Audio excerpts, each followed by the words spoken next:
This is World Wrestling Federation Superstar Duke the Dumpster Droese doing a career interview on Hannibal TV. We are with former WWE Superstar Duke the Dumpster Droese, who also competed for WCW, as we found out in recent weeks. And he's kind of disappeared off the surface of the earth for a while, but he's resurfaced, and we're going to find out all about that in this interview. But thank you for joining us here in Tennessee, where I guess you live now. I do, absolutely, and thank you for having me. I appreciate it. To start this off, could you just tell us a bit about what your childhood was like? Childhood, man, I was a kid that grew up with what they now call ADHD. I was a hyperactive kid. That's what they called it. Well, they called me a pain in the ass. Hyperactive kid that made teachers' lives miserable, and but because of that, I was always kind of different than other kids. I was always the clown. I always wanted to be the funny one, so growing up, I goofed off a lot, but I did get into sports. I started playing sports as I grew up, Little League, baseball, football, and of course later on I got into wrestling in high school, things like that.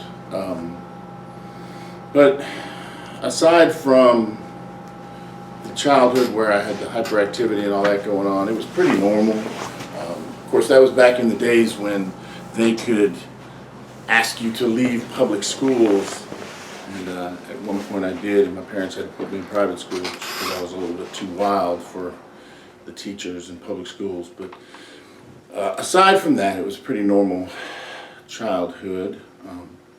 You're a pretty huge guy. Did you play football or anything? I played a little bit of high school football. I didn't really like it very much.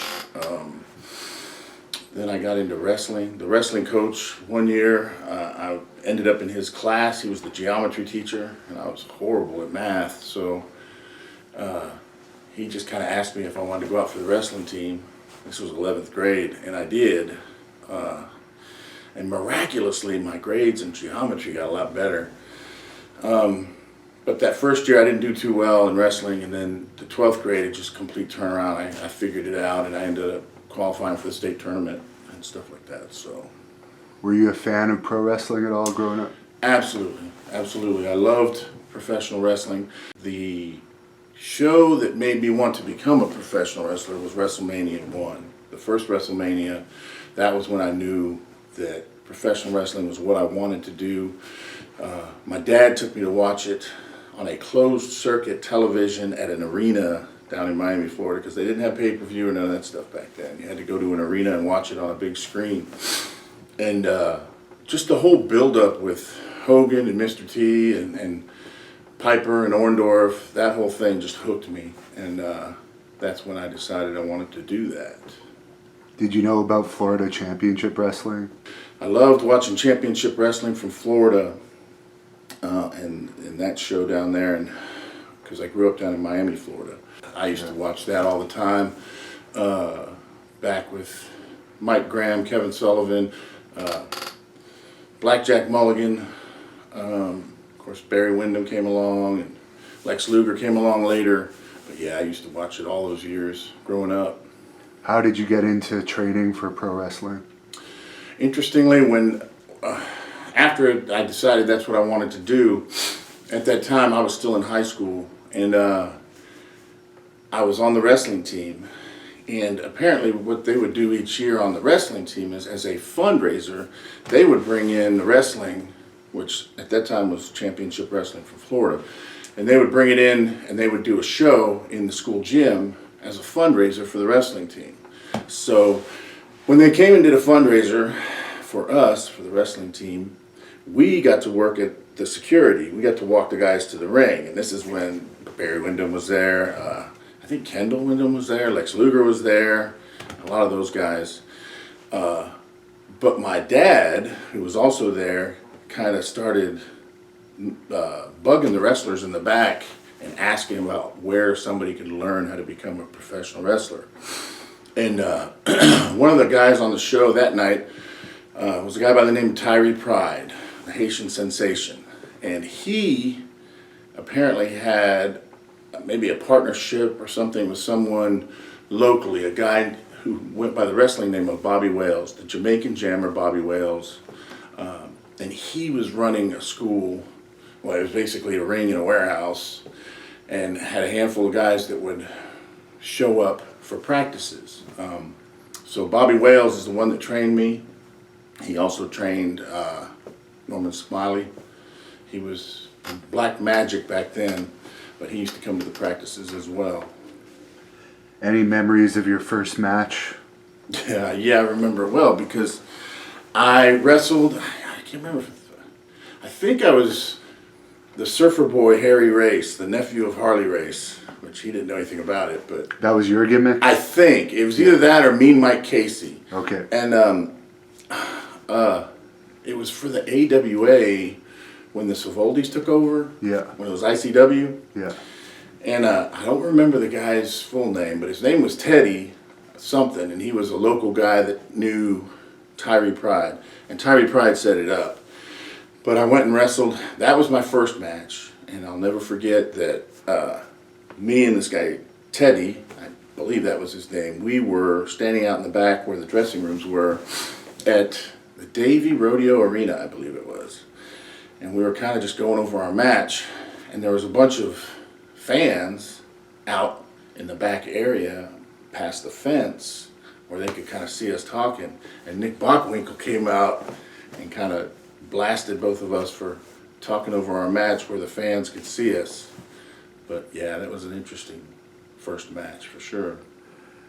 A lot of people, including me, always thought that the WWE gave you the garbage man gimmick, but I read through your post that that was something you came up with. At what point did you come up with that gimmick? At one point, I went to college at the University of Miami, and I joined a fraternity. So one of my fraternity brothers kind of gave me this name, and it was a really cool name, Rocco Gibraltar. That was the name. And obviously named after the Rock of Gibraltar. And I was always trying to think of a gimmick that would go along with that name, and I came up with the G-Man, Rocco Gibraltar.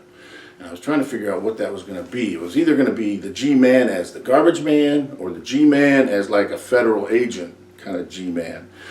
And I ended up going with the garbage man gimmick. So I became the garbage man, Rocco Gibraltar, down in Miami, Florida, and was working the few independents that were down there then.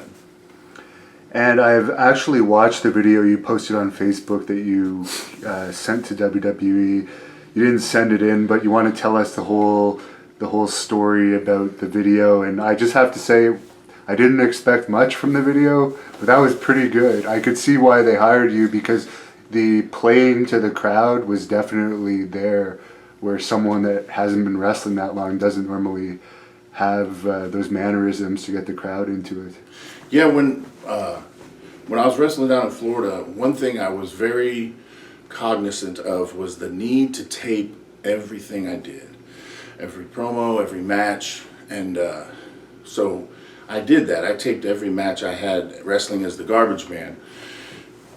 And what I had decided was, when I finished college, I graduated from the University of Miami in 1993. And at that moment, I decided what my plan was to create a promotional package, to put together a promo tape and a resume and pictures, 8x9s, and just fill up the trunk of my car with them and drive the country, going to different territories, because there was still a few territories then. Driving to different territories and just try to get a job. So, me and my brother decided we were going to make this promo tape. So I took and this is all VHS tapes. It was still there was no DVDs then or none of that stuff. And I had stacks and stacks of VHS tapes of the garbage man Rocco Gibraltar wrestling down in Florida. And what I did is I meticulously took every single VHS tape and put them in the VCR one at a time and watched the entire tape. And every time I saw a move or something I wanted to use, I looked at the little counter number where it was and I wrote it down. And I had this huge list of moves and everything. I would write the counter number and what it was. And I had this long list of all these things I potentially wanted to use on the tape. Then what I did is I went back through and looked at this list, and I created a script for a highlight reel.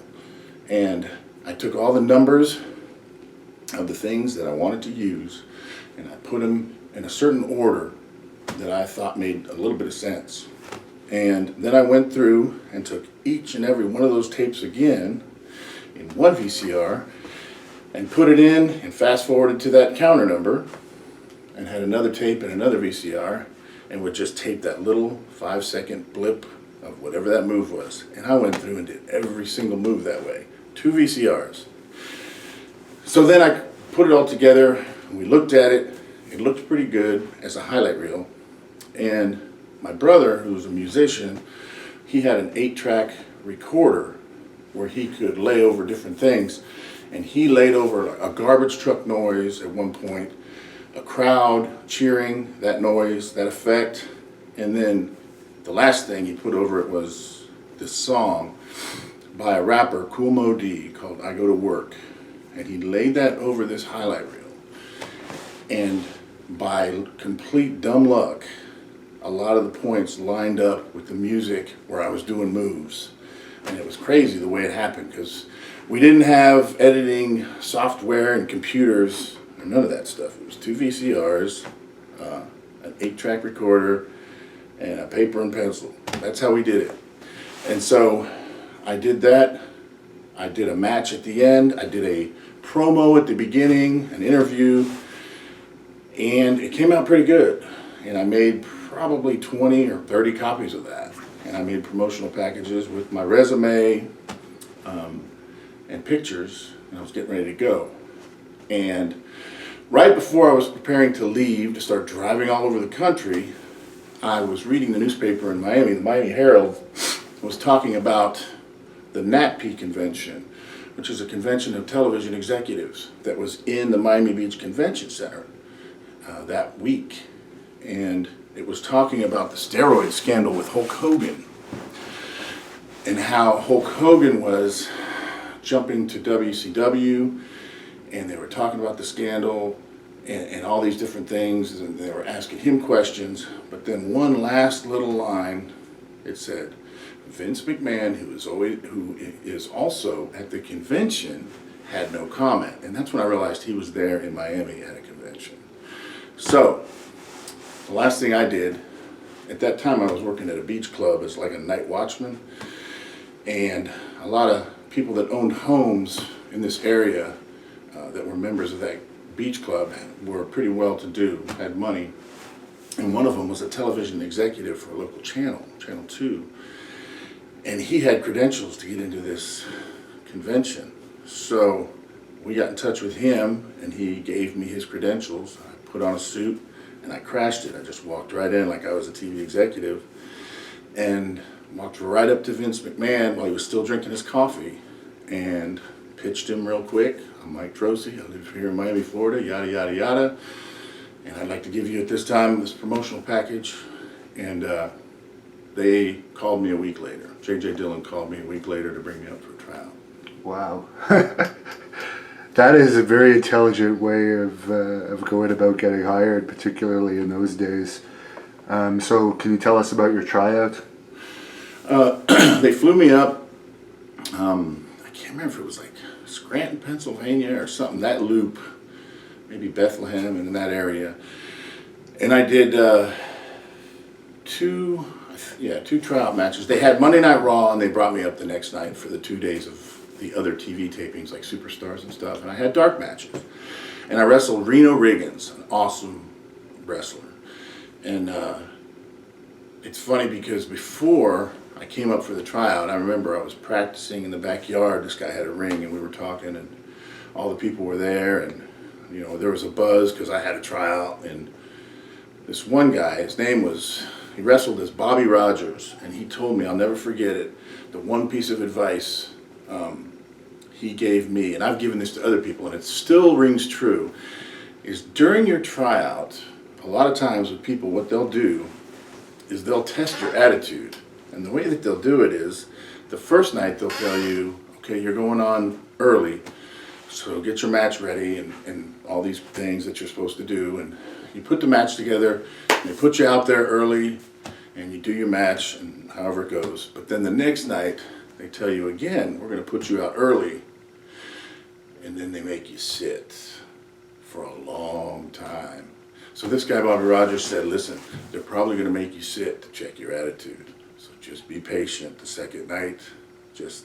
And it seems like a little thing, but it was a huge thing. Because I don't know how I would have reacted if I didn't know that. Right. And they have stooges, too, that pay attention to that type of stuff. Absolutely. You know they were watching. So I just sat there having, a conversation with anybody that came by. I had a good attitude about it, and it all worked out. Interesting. So how did you find out you were getting hired? J.J. Dillon called me shortly thereafter and said they liked what they saw, and all the other boys seemed to like me.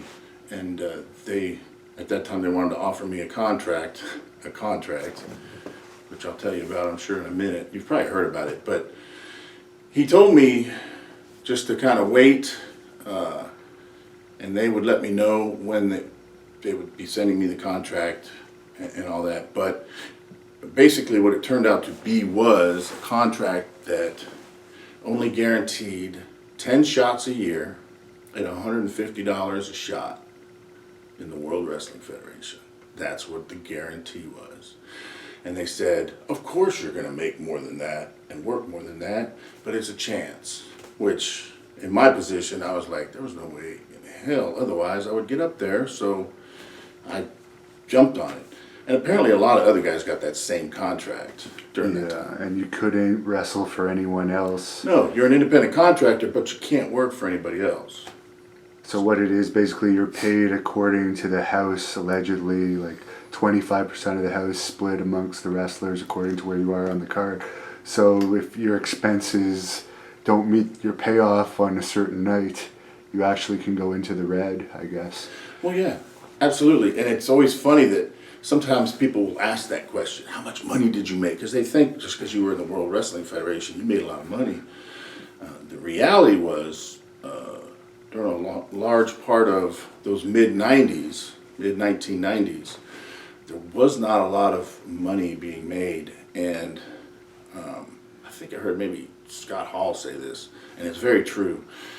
Some nights, you had to take your draw, $200 draw. You could get a draw every night in cash for your road expenses. Some nights, you would have to take your draw to make sure you got that much.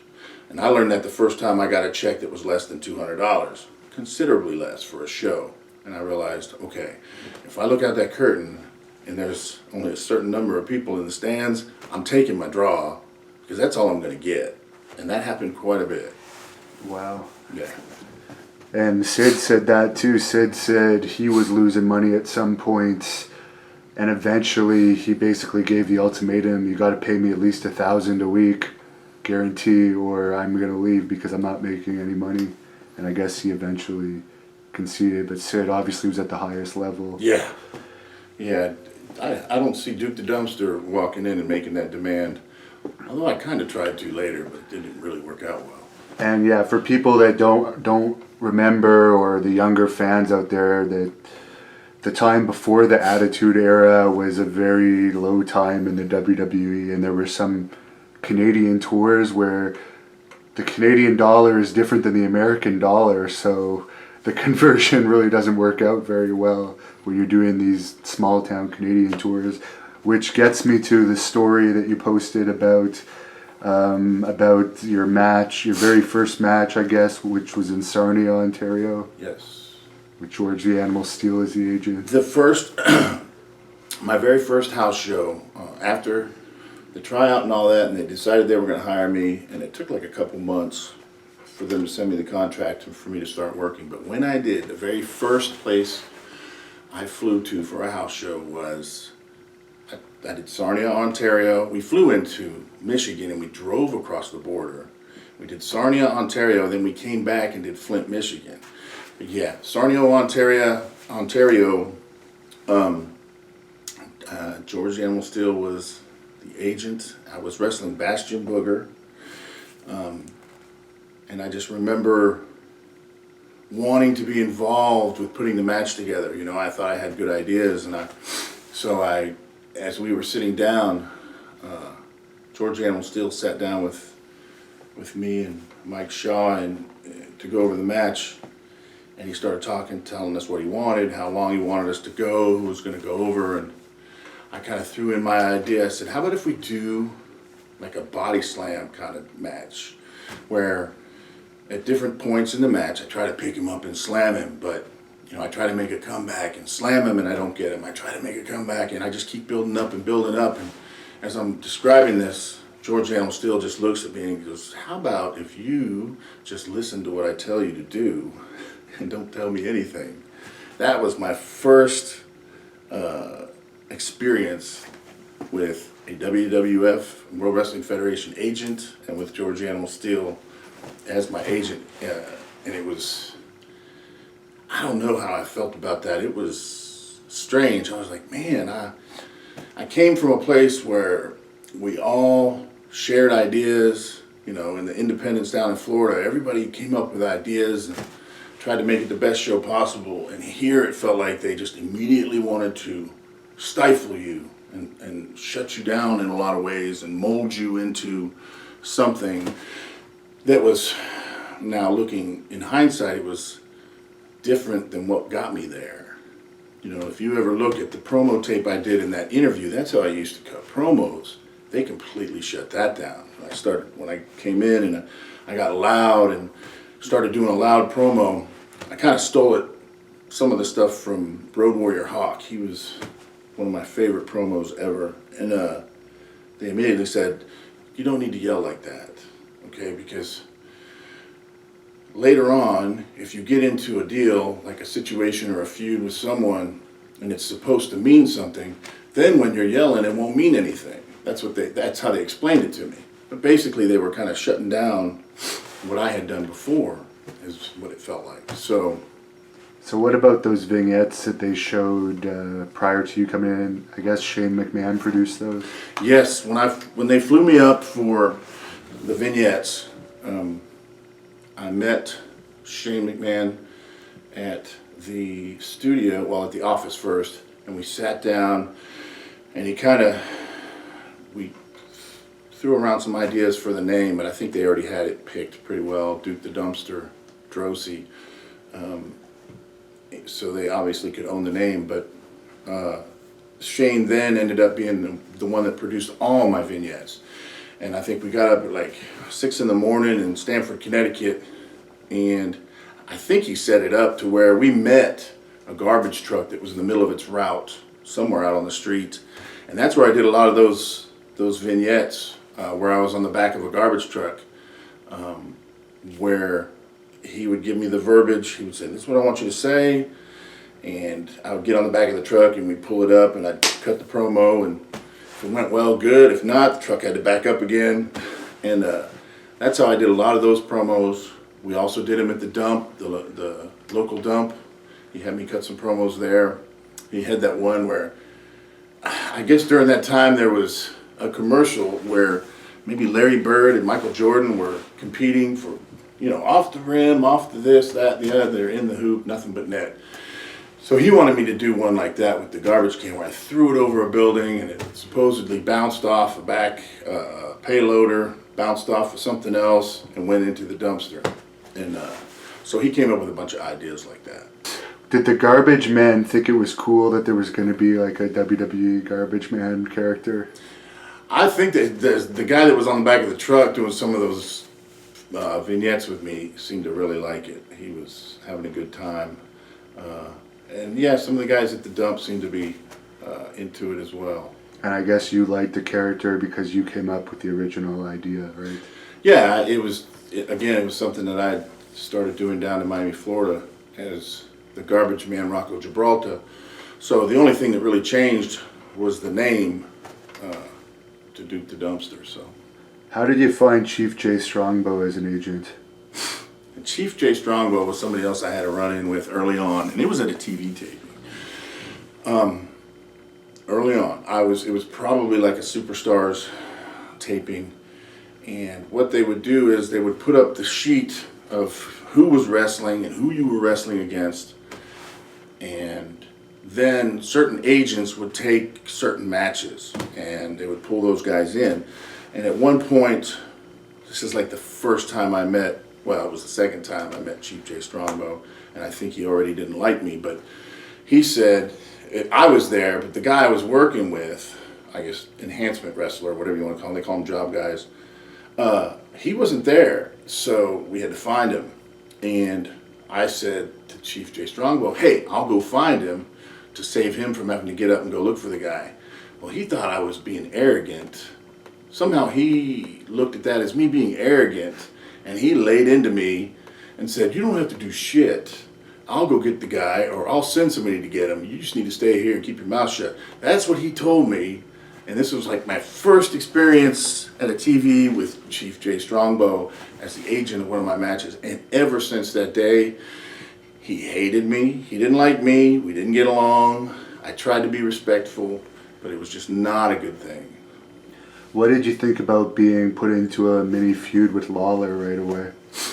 I was happy about it. It seemed like it was a big deal. Right out of the gate, I don't think I was prepared for it. I often say, and like you alluded to some of the stories I've been writing lately, I often talk about the fact that I think now, looking back, I was clueless in a lot of ways to how things were run. And definitely in that first issue, that first feud with Lawler, I was clueless. And I remember I was writing with Bob Holly and Adam Baum. And we were doing the TV loop, but then we also did a house show loop like after that, I think. But the night they did the Monday Night Raw King's Court thing, where he attacked me with the can, Bob Holly and Adam Baum were freaking out. I didn't think it was that big of a deal. They were freaking out in the car. They're saying, this is huge, man. You're in the middle of some huge shit already. And I was just like, oh, really? Okay. You know, I mean, I was going to make the most of it, but it was just odd to me. And it's funny, too. There's another story with that whole attack where he hit me with the can. You know, it was live Raw. And I remember them talking about what they wanted us to do with the King's Court. And Jack Lanza, I think he was the agent that was in charge of what we were supposed to do. And Jerry Lawler got with me and he says, you think we could do something where I attack you and hit you? Because they wanted him to attack me. But he wanted to kind of spice it up and hit me with my own garbage can. Attack me, grab the can like he did, and hit me with it. Well, so we were talking about it and I was just kind of going, I don't know. But yeah, I'll be glad to do it, no problem. And so what we did, and eventually we went and talked to Jack Lanza, me and Lawler, and said, do you think it would be okay if we did that? Should we ask if we could do it? And Jack looked at us and he goes, it's live TV, screw it, just do it. And I was like, wow.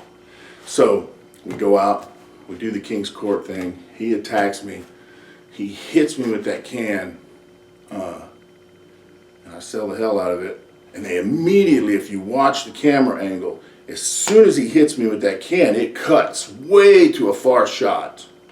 So you can't see up close anymore. Because they freaked out. And we do that whole deal and we go to the back and everybody in the back is freaking out. Apparently it was too violent for the product at that time, for the, you know, WWF television. So, and even Shane came up to me, he goes, what happened? I go, they said they wanted to do the can deal, and I thought, you know, I went along for the ride. I didn't try to throw anybody under the bus, but like he even came up to me and asked, and so immediately they put Gorilla, Monsoon, and Macho Man on TV because they were commentating, they were doing the commentary on the Raw, and they apologized for what had just happened and said that the fans would never see something like that again. That was bad enough. Okay, you just threw a bucket of ice water on the heat.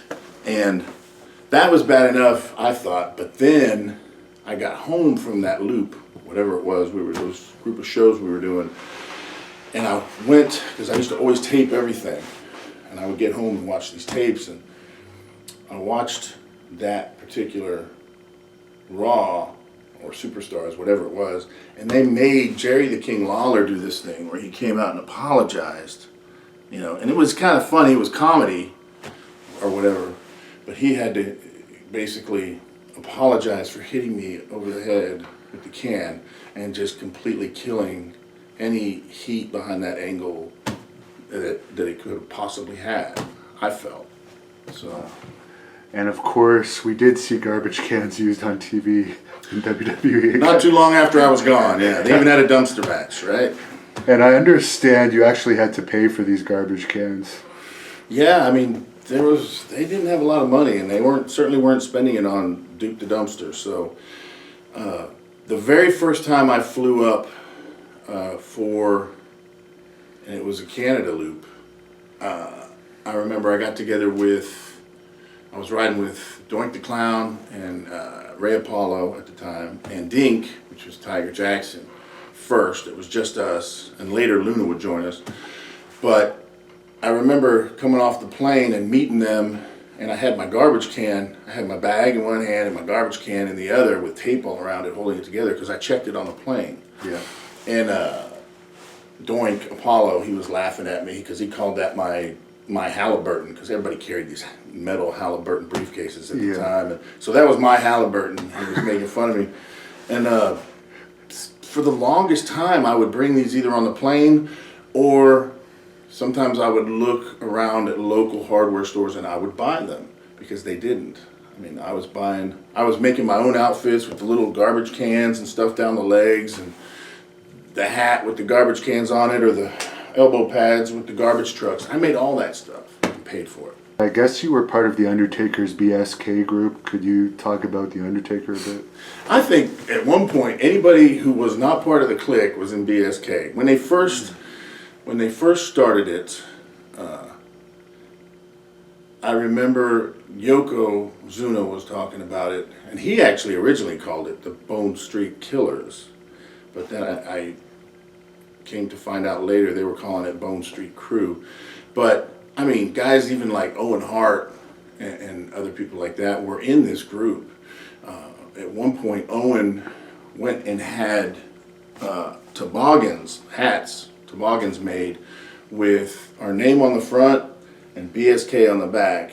And I ended up later using that toboggan as part of my gimmick when they gave me the green Duke the Dumpster outfit, which was very short-lived. It kind of disappeared somehow. I can't remember how. But I was using the toboggan for that with the Duke on the front. But, you know, we would go on these, especially overseas trips. We would all be sitting in the back of the bus talking about this stuff. And everybody would be playing dominoes or doing what we did in the back. But yeah, I think a lot of people that were not part of the Clique at that time were honorary members of BSK, in my opinion. What was the Undertaker like outside of his character? A very cool individual, very quiet most of the time. You know, he was obviously very well respected and still is. And yeah, he was just a cool individual. Nothing really seemed to rattle him. You know, you would always see other wrestlers angry, bitter, resentful, complaining about their situation. Now, granted, Taker had one of the top positions at that time, of course. But, you know, he would kind of come and go. They would bring him up and down in different issues. But you never heard him complain. Never, ever heard him complain about anything. He didn't get wrapped up in all that stuff. Sometimes wrestlers would, like certain guys would talk about the people in the Clique, the guys in the Clique that they didn't like, and it was just a lot of complaining and bitterness. You never heard that from Taker. Would you like to have seen him keep his win streak alive at the WrestleManias throughout the rest of his career? Or do you think it was a good idea that they ended it? Man, I stopped watching wrestling way before that, and I know about what you're speaking about, but And I remember hearing everybody up in arms about it when Brock Lesnar beat him. They probably should have ran that thing till like a lot longer, I think, maybe till the end. Maybe ran it undefeated the whole way. That probably would have been the right thing to do. There might never be an end as long as they still need him to draw until he dies, because they keep bringing him back. Yeah. What are your thoughts on Bret Hart? I noticed you had quite a few posts about Bret. Man, Bret Hart, for a large part of the time I was there, he was the champion. Great wrestler, respected individual. I always found it interesting that not a lot of people would hang around with him socially that much, and definitely you never saw anybody riding with him. You know, a lot of times people would buddy up and share rental cars and maybe hotels even, and he got that kind of nickname, the Lone Wolf, because he was a lone wolf, and he was well respected. At one point during my time there in the World Wrestling Federation, I was getting very frustrated, and I remember it was in a bar because he was sitting at a table and all the boys were just kind of spread throughout the bar, and I was really frustrated with the Clique and Shawn Michaels and the power that they had in the company at the time. And I just remember going to Bret Hart and saying, man, listen, I'm wore out with this. It's driving me crazy. I need some guidance. If you could kind of give me some advice. And Bret said, why don't you come ride with me? And I was like, wow, I'll be riding with the champ, you know? So I started riding with Bret for quite a while after that. And I always thought he had my best interest at heart. But looking back later on, I kind of think that he kind of manipulated me and wound me up a little bit in certain situations where I probably wouldn't have done things. Like, I remember he was the first person to ever tell me to refuse to do a job. And the first job, that first time that happened, it happened to be the ringmaster in his debut. They wanted me to work with him and go under to Steve Austin. And my contract was about up, and it was to the point where they weren't even putting me on TV hardly at all. And I would leave my gear out in the car because I said, I'm not working, because I had not worked for so long on TV. They kept me off TV. And then one night, last minute, they said, we need you to work a match. After they had already done the production meeting, everything was already up. The last second, they changed their mind and said, they're going to put Duke in with the new guy, Steve Austin, the ringmaster. And so I went out and got my bag, my gear, and I brought it in the locker room. I sat down next to Bret, and I'm still just fuming. You know, they hadn't been using me at all on TV, and now when they do it once again, they want me to do a job for one of the new guys they're bringing in. And he just looked at me and he goes, I wouldn't do it. I refuse. And I'm sitting here next to the World Wrestling Federation champion, and he's telling me, don't do it, refuse to do it. I'm thinking, man, this must be the way to go. This is probably gonna be a great business maneuver. So what happened was, I went in, Bruce was in an office at that time, and he just happened to be in there alone. And I went in and sat down, and I must have looked like I was going insane, because I sat down and I just remember sitting in front of him going, what do I got to do, man? What do I got to do? You know, I just kept saying that, and his eyes got really big, Bruce Pritchard. His eyes got really big, and I think he got kind of worried. And he's like, don't worry, I'm going to talk to Vince, don't worry. I think he was scared I was about to go postal on him or something. And they said, you don't have to do this match tonight, is what Bruce said. So I come out of that office, and I told Bret, they said I don't have to do it. And Fatu was sitting there, and he heard what we were talking about, and he goes, you need to go talk to Steve Austin and tell him what's going on, and why. And that was a good piece of advice. And I did. I went up to Steve and I said, listen, he came up to me actually, he goes, oh, here we're working together. And I said, no, actually we're not. He goes, really? And I said, yeah, man, listen, these guys have been killing me for a long time, keeping me off TV.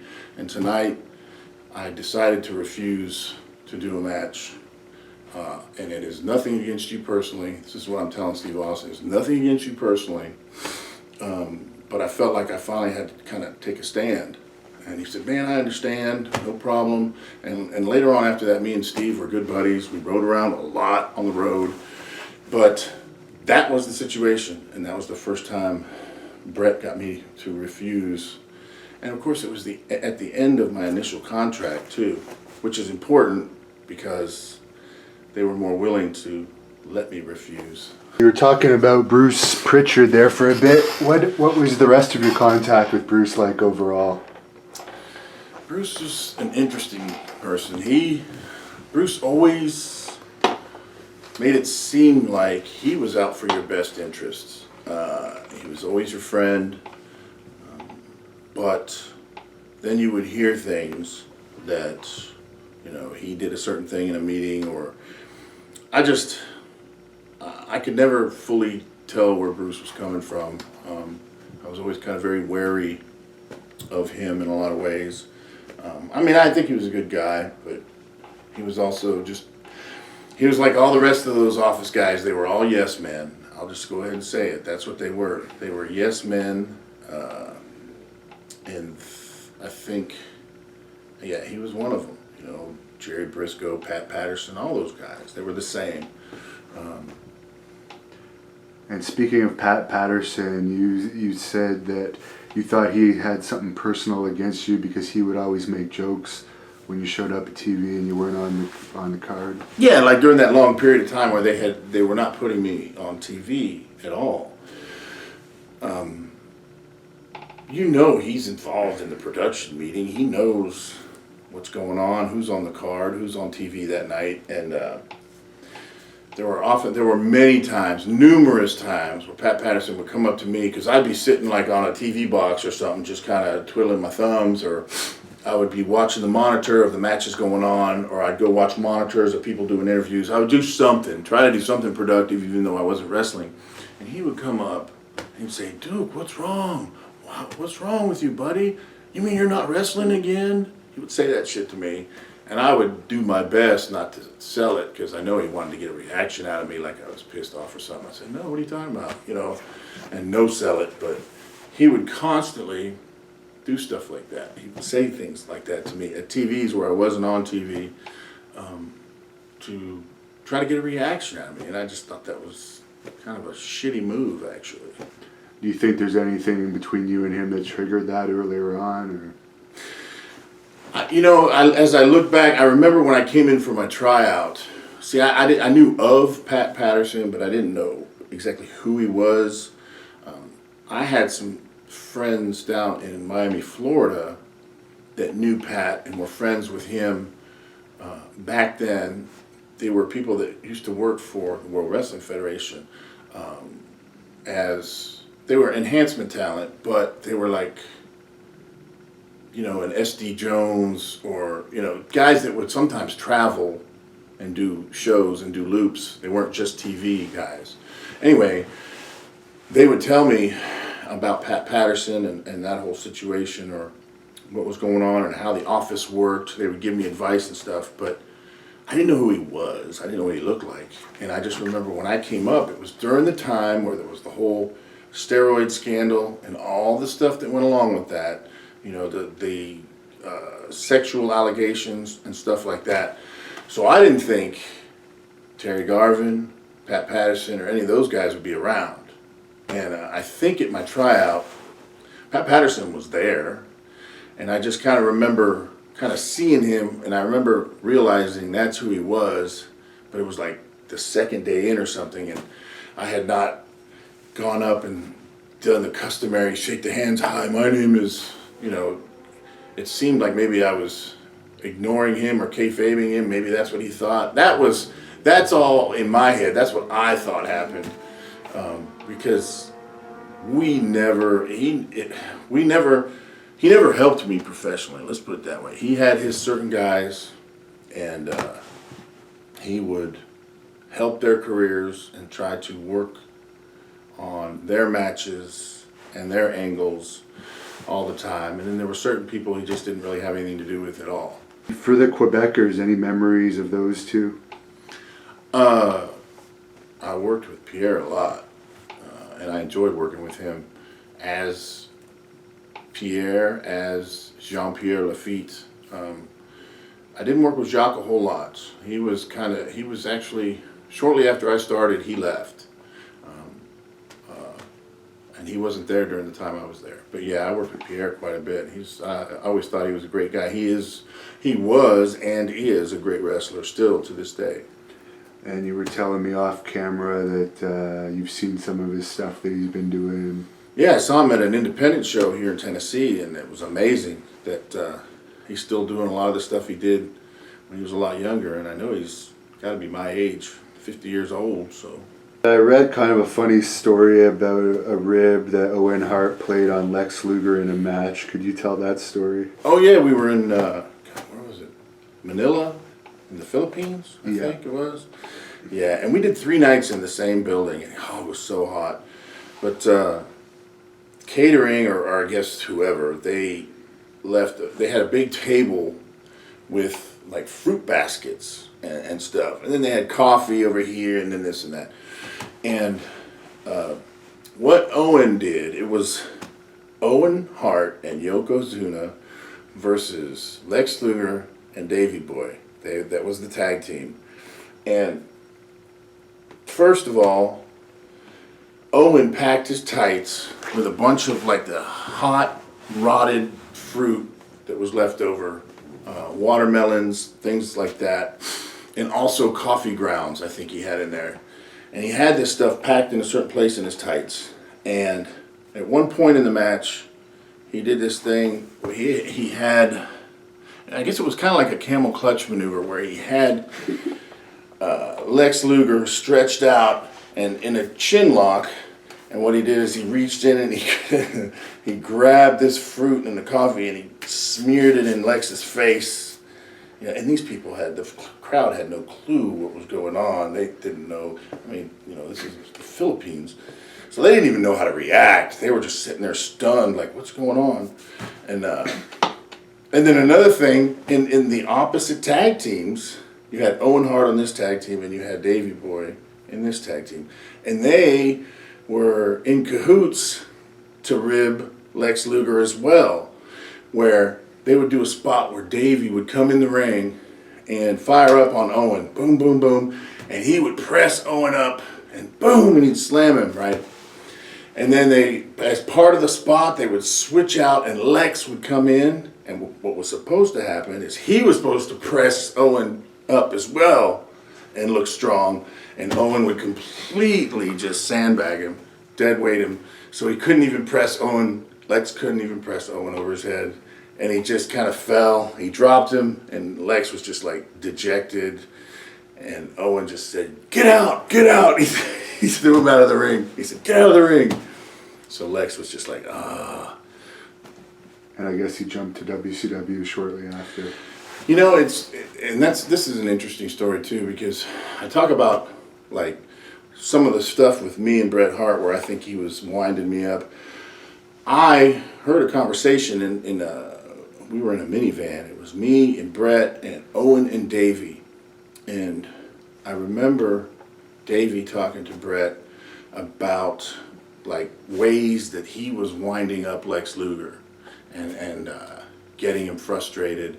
And Lex ended up leaving the company. And I think he took, in some strange way, Davey took a little bit of pride in the fact that he wound up Lex to the point where he got pissed off about the money and the work and his spot, and that's it. And he got out of there and he went and jumped to WCW. Sounds like a lot like what Bret was doing to you. That's exactly right. Bret had me. I'll tell you the second time Bret told me to refuse to do a job. It was at the pay-per-view match with me and Triple H, and I'll never forget that as that was developing and they did the whole deal where he cut my hair, it was because I wanted to change my appearance and I wanted to turn heel. And I was asking them for that. And what they decided, Jim Ross came up with the idea that they should let Triple H cut my hair as part of the angle. And I agreed to it. I said, that's fine as long as you let me get some kind of revenge in the end. I know I'm not going to beat him. I didn't say this, but it was because he was in the Clique. I knew I wasn't going to beat him because he's in the Clique. But as long as I got some kind of revenge in the end. And they said, yeah, absolutely. Well, then by the time we got to the night before, I remember, because there was no cell phones really then, we were at a restaurant or something, and somebody said, you need to call Jerry Briscoe. Pretty sure it was Briscoe. You need to call Briscoe. And I called him, and he informed me of the finish, and there wasn't any revenge or anything. It was just like, okay, it's a fuck finish. You're gonna get hit with the lid and pinned 1, 2, 3.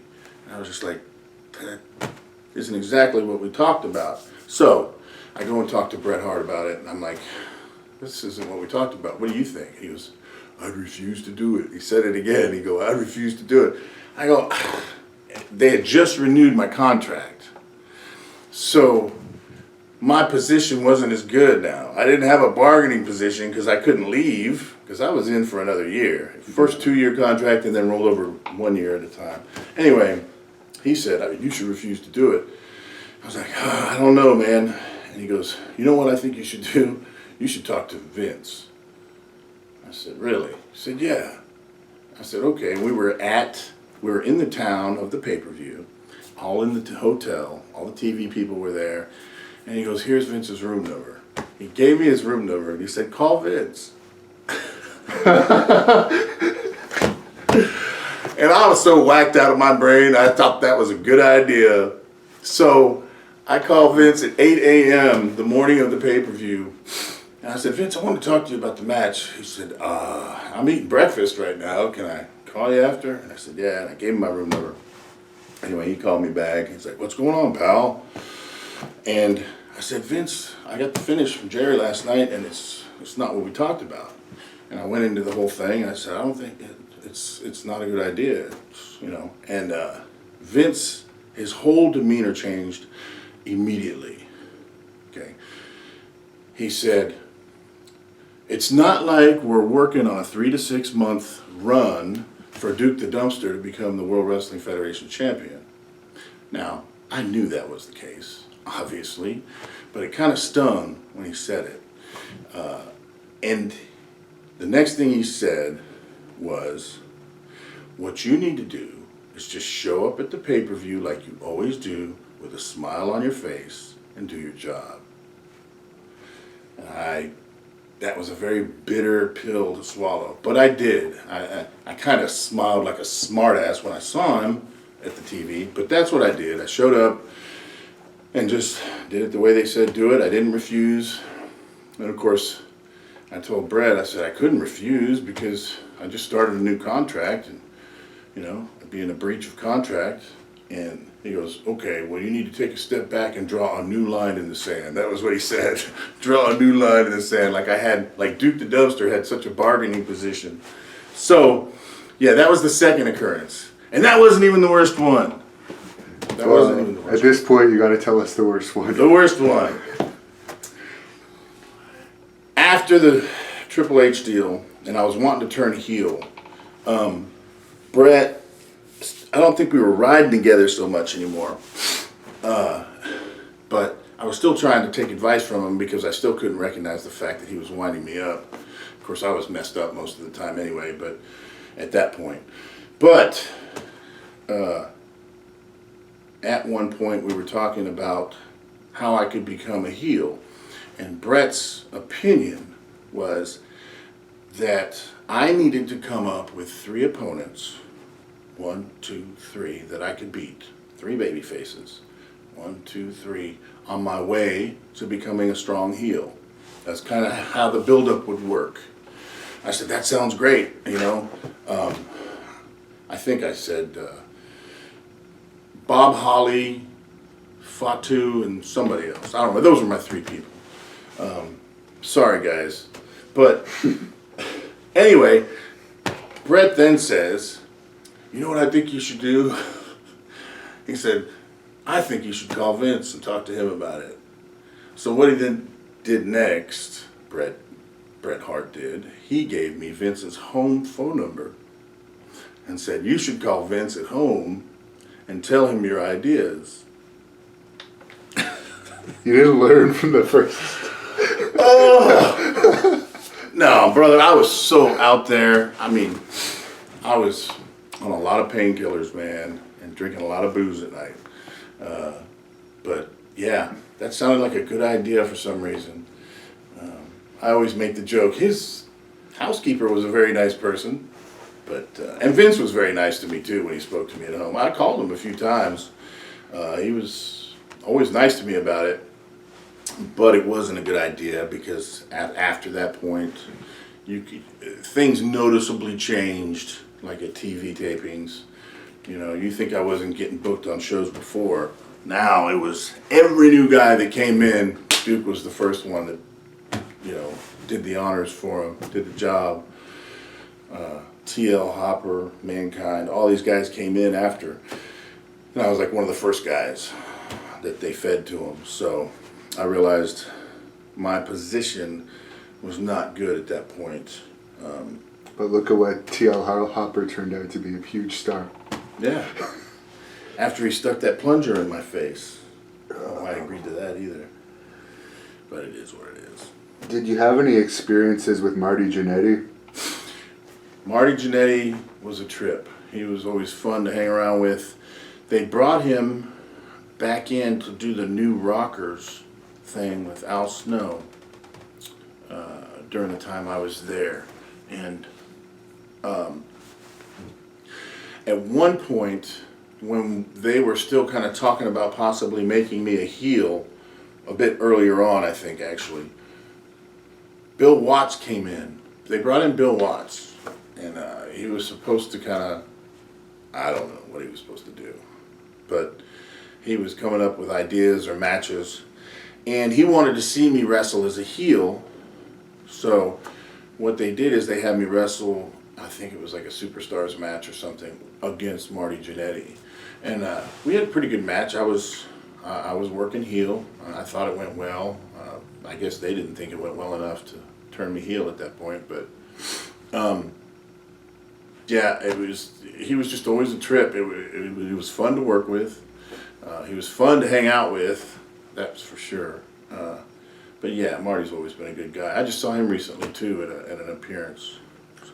Yeah, I saw him at the Orlando WrestleMania weekend, and he obviously still had his demons because he was literally falling down drunk outside of a restaurant with a couple of females. So I always hate to hear that. You know, even like certain people that maybe I had difficult times with when I was coming through the company, even so, if I hear like now currently that they're struggling with the demons, like you said, if they have drug problems or alcohol problems, I always wish the best for them because I know personally how bad that is, and I would never wish that even on my worst enemies, actually. Well, you mentioned it a couple times. If you just wanted to get into the start of when did you start taking pain pills? Pain pills, painkillers. In the World Wrestling Federation, when I first came in, I didn't take anything. I didn't take any pills. I didn't really even drink at first, any alcohol, any beer.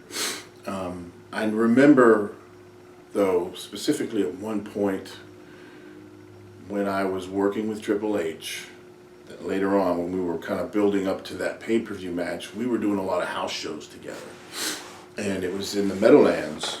I don't know if they called it the Meadowlands Arena back then, or whatever they called it in New Jersey, but every night we would do this spot where I would be making a comeback on him, and I would come across the ring. Somehow I would hit the ropes, come across the ring, and at the last second he would duck down and he would backdrop me over the top rope, out of the ring, to the floor. And every night we did this. Every night I would hook that rope as I went over. You know, you hook that top rope and break your fall. This one night in New Jersey, we did that spot, and I missed the rope as I went over, So I just took a free fall over like a backdrop over the top rope, free fall to the concrete floor, seated on my ass. I landed right on my ass, boom, in a seated position. And it literally felt like I was paralyzed for a second. And I laid there, and the ref knew. He came flying out. And he's like, "Are you all right, dude? You all right?" And I just kind of looked at him and said, "Tell him to waste some time." And that's exactly what he did. You know, he did the old turn to the crowd, yelling at him thing. And I ended up getting back in the ring, and we finished the match. But after that point was when the drug use got really heavy, really heavy. So it was like Soma. You know what? There was a different little cocktail of pills for each situation. You wake up in the morning, so to get out of bed, you do 5 hydros. To get to the gym, you take a couple more hydros and drink some coffee. Back then, they still had those white crosses, the ephedrine pills. You take some of those with your coffee and get to the gym. After that, you end up going to the building. To get in the ring, you take a couple of these and a couple of those painkillers. And then at night, you had your cocktail to go to sleep. After the show, at the bar, a lot of guys would take Somas or Xanax or a combination. And it was just constantly something to come up and something to go down. But it was always a handful of this or a handful of that. Speaking of going outside of the ring, I saw a clip of the 1995 Royal Rumble, and I was wondering if this was a planned spot or not, but you landed on Earl Hebner, and it looks like he was saying the F word after. He was dog cussing me. It was not planned. I'm just going to tell you. I mean, Shawn might have knew what he was doing, because, you know, Shawn Michaels is one of the most aware people in that ring I've ever seen. So he always knows what's going on around him everywhere. So maybe he knew Earl was right behind him outside the ring. I didn't even see Earl at all. And what happened was, it was my time to go. It was my time to go out of the ring. And whoever went before me, I saw them go, and I happened to be with Shawn. And I said, "All right, it's time for me. You just go ahead and throw me out." And he just ducked down, and he backdropped me as hard as he could. Right up over the top rope. And I went over the top rope, and right as I went over the top rope, I saw Earl Hebner, the referee, walking right past, and he wasn't looking at me at all. And I just flew. There's nothing I could do. I was already in midair. Yeah. And I flew down, and I landed on him, boom, and he fell, and you can see his face, the tape shows. He starts cussing me. He's like, "Fuck, Duke." And I put my face in the mat, and I just apologized profusely. "I'm so sorry. I'm so sorry." I just buried my face straight down like that. I felt so bad, but yeah, I landed on him full weight, man. I landed on him hard. What did you weigh legit about then? Because you look like you're close to 300 now with your height. Then I was about 300 or 305 in the beginning, but I was heavier. I was carrying more fat, especially in the beginning, man. When I was wearing the light-colored shirt over the thing, originally Shane grabbed a shirt at the dump we were doing the vignettes at, and he had me put it on because I still had an old gimmick that said Rocco on it, the jumpsuit. And I wore that for a while, but when I was wearing that, I was heavy, man. I was maybe even up to like 310, 315. But then, towards the end of the first contract, that second year, the first deal is 2 years. During that second year, I made a conscious effort to get in shape. I worked out hard, and I dropped all the way down at one point to 275. I was in great shape. That's incidentally when they did the Triple H thing, and first I refused to do the match, and they did the Triple H thing. I was in great shape. They gave me the Green Hornet outfit briefly. I was a lot skinnier then. Now I'm about 285, 290. And you actually did get a victory over Triple H at one point, didn't you? Yeah, so I got that going for me. We did a free-for-all match. It was the first time they did that before the Rumble? I think it might have been before the Royal Rumble, because I know it determined who went in first and who went in 30th. Yeah. Whoever lost had to go in first, because that means you got to stay there the whole time if you want to win and beat all the other superstars. Right. And then the winner of that free-for-all beginning match got to go in number 30, which is, supposed to be the easiest number to go in, even though I went in number 30, and it didn't do me any good because I got thrown out in a couple minutes. But I know they weren't going to let me pin him, that's for sure. They didn't let me pin anybody, actually. If you ever see, anytime I won against somebody else that was a name that had a gimmick, or however you want to say that, it was either by a DQ or a count out. I beat Triple H that day by a disqualification because he had brass knucks. He hit me, it knocked me out, he pinned me, and Gorilla Monsoon comes out and reverses the decision, thereby giving me the victory. But that was the only way I was going to win. Another time it was Jerry Lawler. I beat him by count out. I couldn't pin him either. Very glorious victories for sure. Yes, glorious victories for the dumpster. And Mick Foley, you mentioned that you did a job for him when he first came in. Any thoughts on him? Mick Foley, another great guy, great attitude, very funny guy. When I used to watch Mick, when I used to watch him wrestle in WCW as Cactus Jack, I thought he was reckless. I thought he looked dangerous the way he worked. I had my own, I guess, preconceived notion about him, preconception, I guess is the word, about what the way I thought he worked. Anyway, it got to the point he came in as Mankind in the World Wrestling Federation, and I wrestled him. He was one of the new guys that came in that I had to lose to, and I got in there and we started the match. And he had this spot, I never forget, he had this spot where he had you sitting in the corner and he would run across the ring, turn around and come charging back and knee the guy right in the face. And I used to look at that and I go, how does he not hit you with that? I got in the ring with Mick Foley and we did this match. Not only was that knee to the face completely light, everything he did was light as a feather. I was amazed at how good he was and how much control he had over everything he did. Now, he may have hurt himself a lot, but he never hurt the guy he was working with that I could tell. He certainly didn't hurt me at all. And you've brought up the Clique a few times in this. Can you just go into a bit more detail about the Clique and your interactions with Shawn Michaels himself? I always tried to get along with everybody. I remember hearing, even back then, they would say, I guess it was Chief Jay Strongbow that said, in this business you can either make money or make friends. Well, apparently I made a lot of friends because I didn't make no money. But I always tried to be friends with everybody, and including the guys from the Clique that I thought were dickheads sometimes, most of the time. I thought they were arrogant. I thought they had too much control in that company, but there was nothing you could do about it unless you kind of raised your own stock by doing something. But I tried to get along, but many times that I found myself out at clubs or in bars with those guys or different combinations of them, and there were instances where, and he's already talked about this on his own, but Shawn Michaels was pretty messed up back then as well.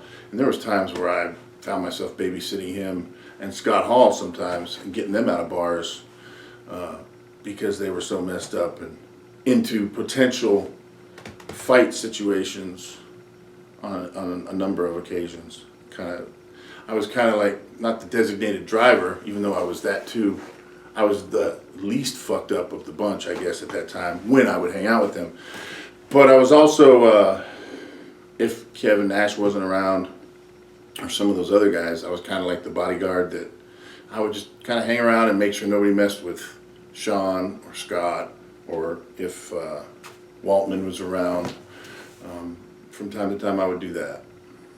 Because I've heard Scott Hall himself say that Shawn didn't care that much about getting beat up, and he would actually try and be rude sometimes. Like, he wouldn't care about being rude, even if it was a situation he couldn't win.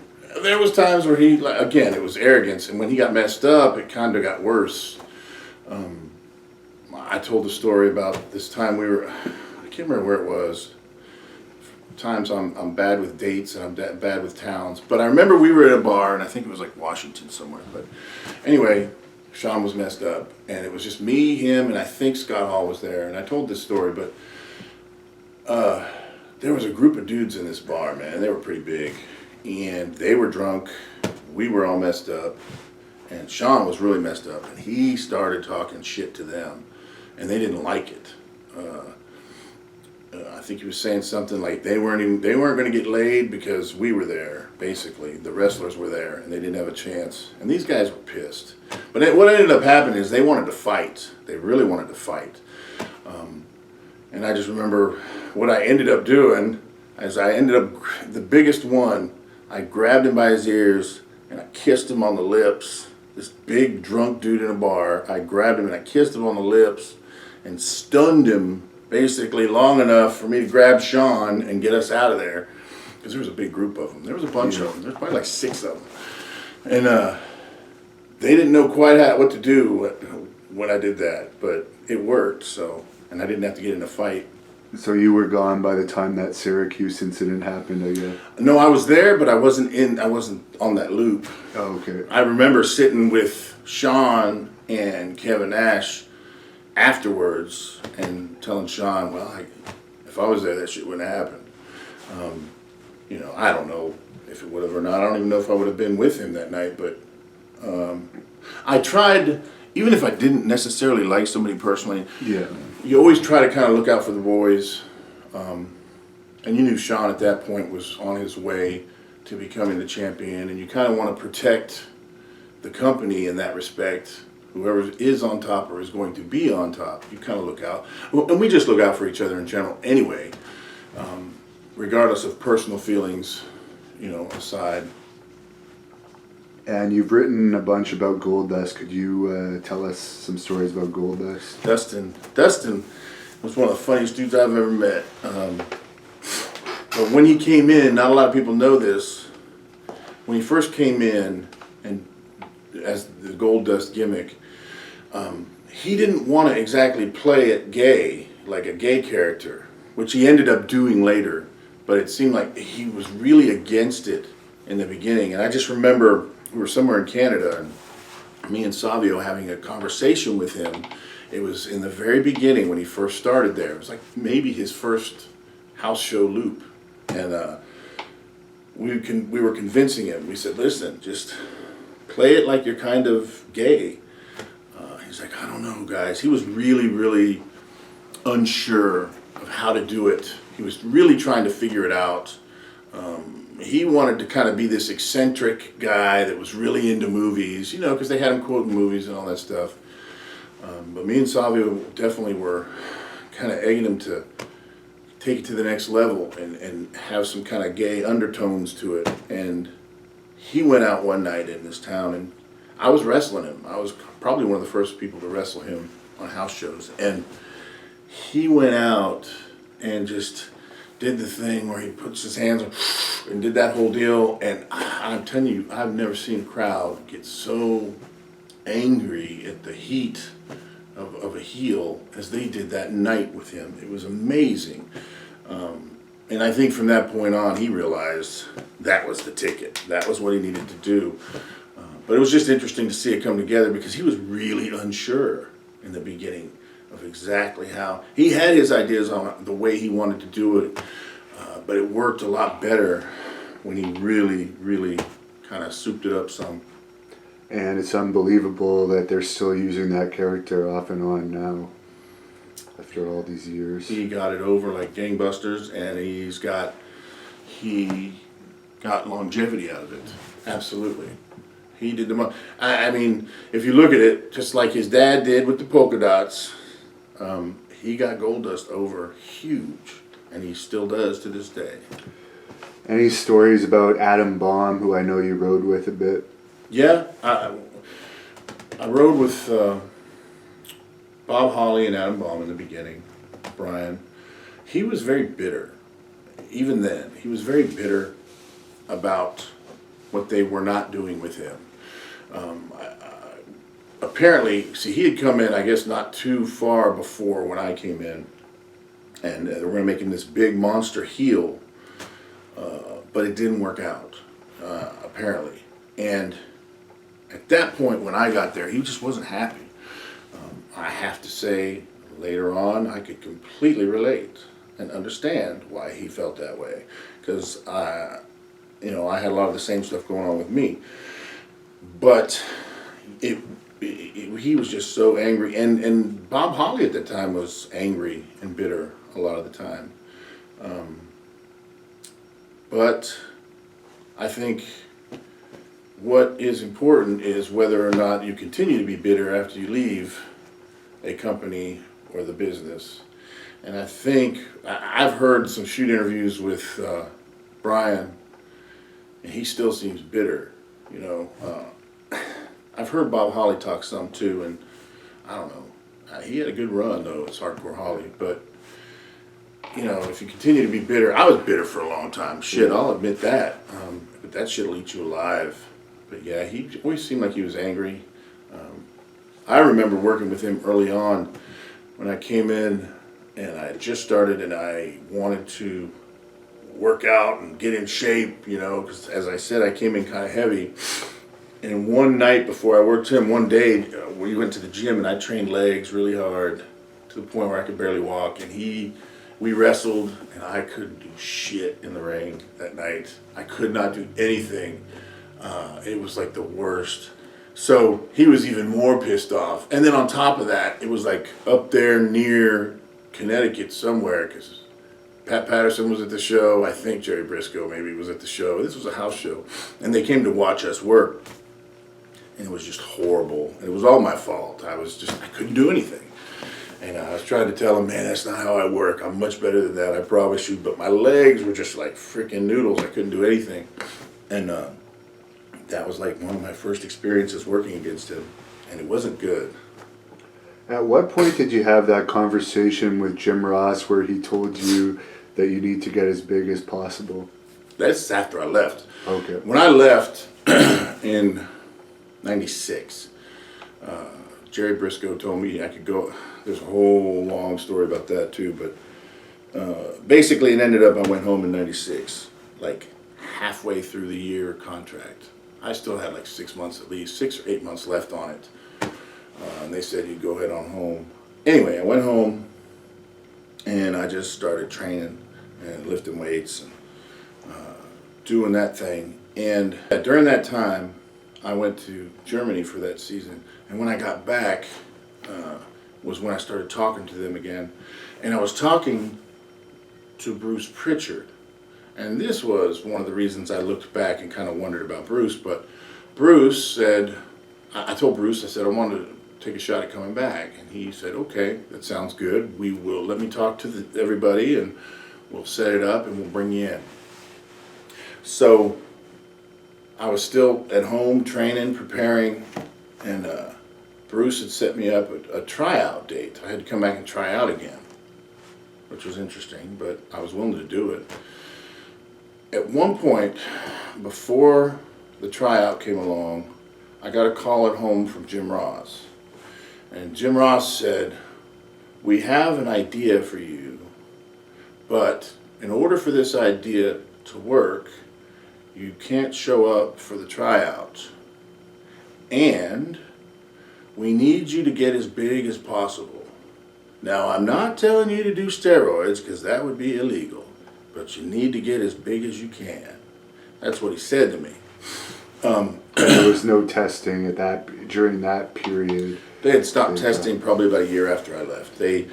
I remember Savio Vega called me at home and he said they stopped drug testing. They sent out a memo saying it was not cost effective anymore or something like that. It was too expensive to drug test people. So they stopped and they would only test on a as needed basis, which is basically kind of letting the reins go with the boys. And that's when a lot of guys started dying too. But yeah, there was no testing then. So he didn't tell me to do steroids because he couldn't do that. But he said I needed to get as big as possible. And then what ended up happening, I got a plane ticket in the mail for the tryout. And I didn't know what to do, I didn't know exactly what Jim Ross's position was at that time, which ended up he was like the main guy, you know, as far as talent was concerned. But I called Bruce and said, Jim called me and said, don't show up for the tryout, but you guys sent me a ticket. What should I do? And Bruce Pritchard said, still come to the tryout. So I did. I still showed up for that tryout. Funny thing about the tryout, I also had a tryout at that time for WCW. They were like within a week of each other, maybe. It wasn't very far apart at all. And I just remember I was still talking to Steve Austin and I was still talking to Bret Hart. And I asked them both for advice. What should I do? Bret Hart said you should do them both. Do both tryouts. You know, that's the professional thing to do. Do both, go try out for both companies. Steve Austin, on the other hand, said you need to pick one. You need to choose who you would prefer to work with or for and go do their tryout, because these are very vindictive people and they will get pissed off and take it personally if you go do both. Well, unfortunately, I took Bret's advice and I went and did both tryouts, and neither place called after that, of course. So You mentioned at one point Luna was driving with the clowns, and Tiger Jackson has told me himself that Luna and Bam Bam were harassing him at one point. So I was wondering how they got along when they were all driving together. when I rode with the clowns and Luna early on, and it was a Canada loop as well. It was up there around Nova Scotia and what is it? New Brunswick. New Brunswick, yeah, that loop, St. John's, all that stuff, Halifax. Bam Bam didn't ride with us though. Actually, at this point, and it was still early on, Luna was, on this loop, she was wrestling Alundra Blaze.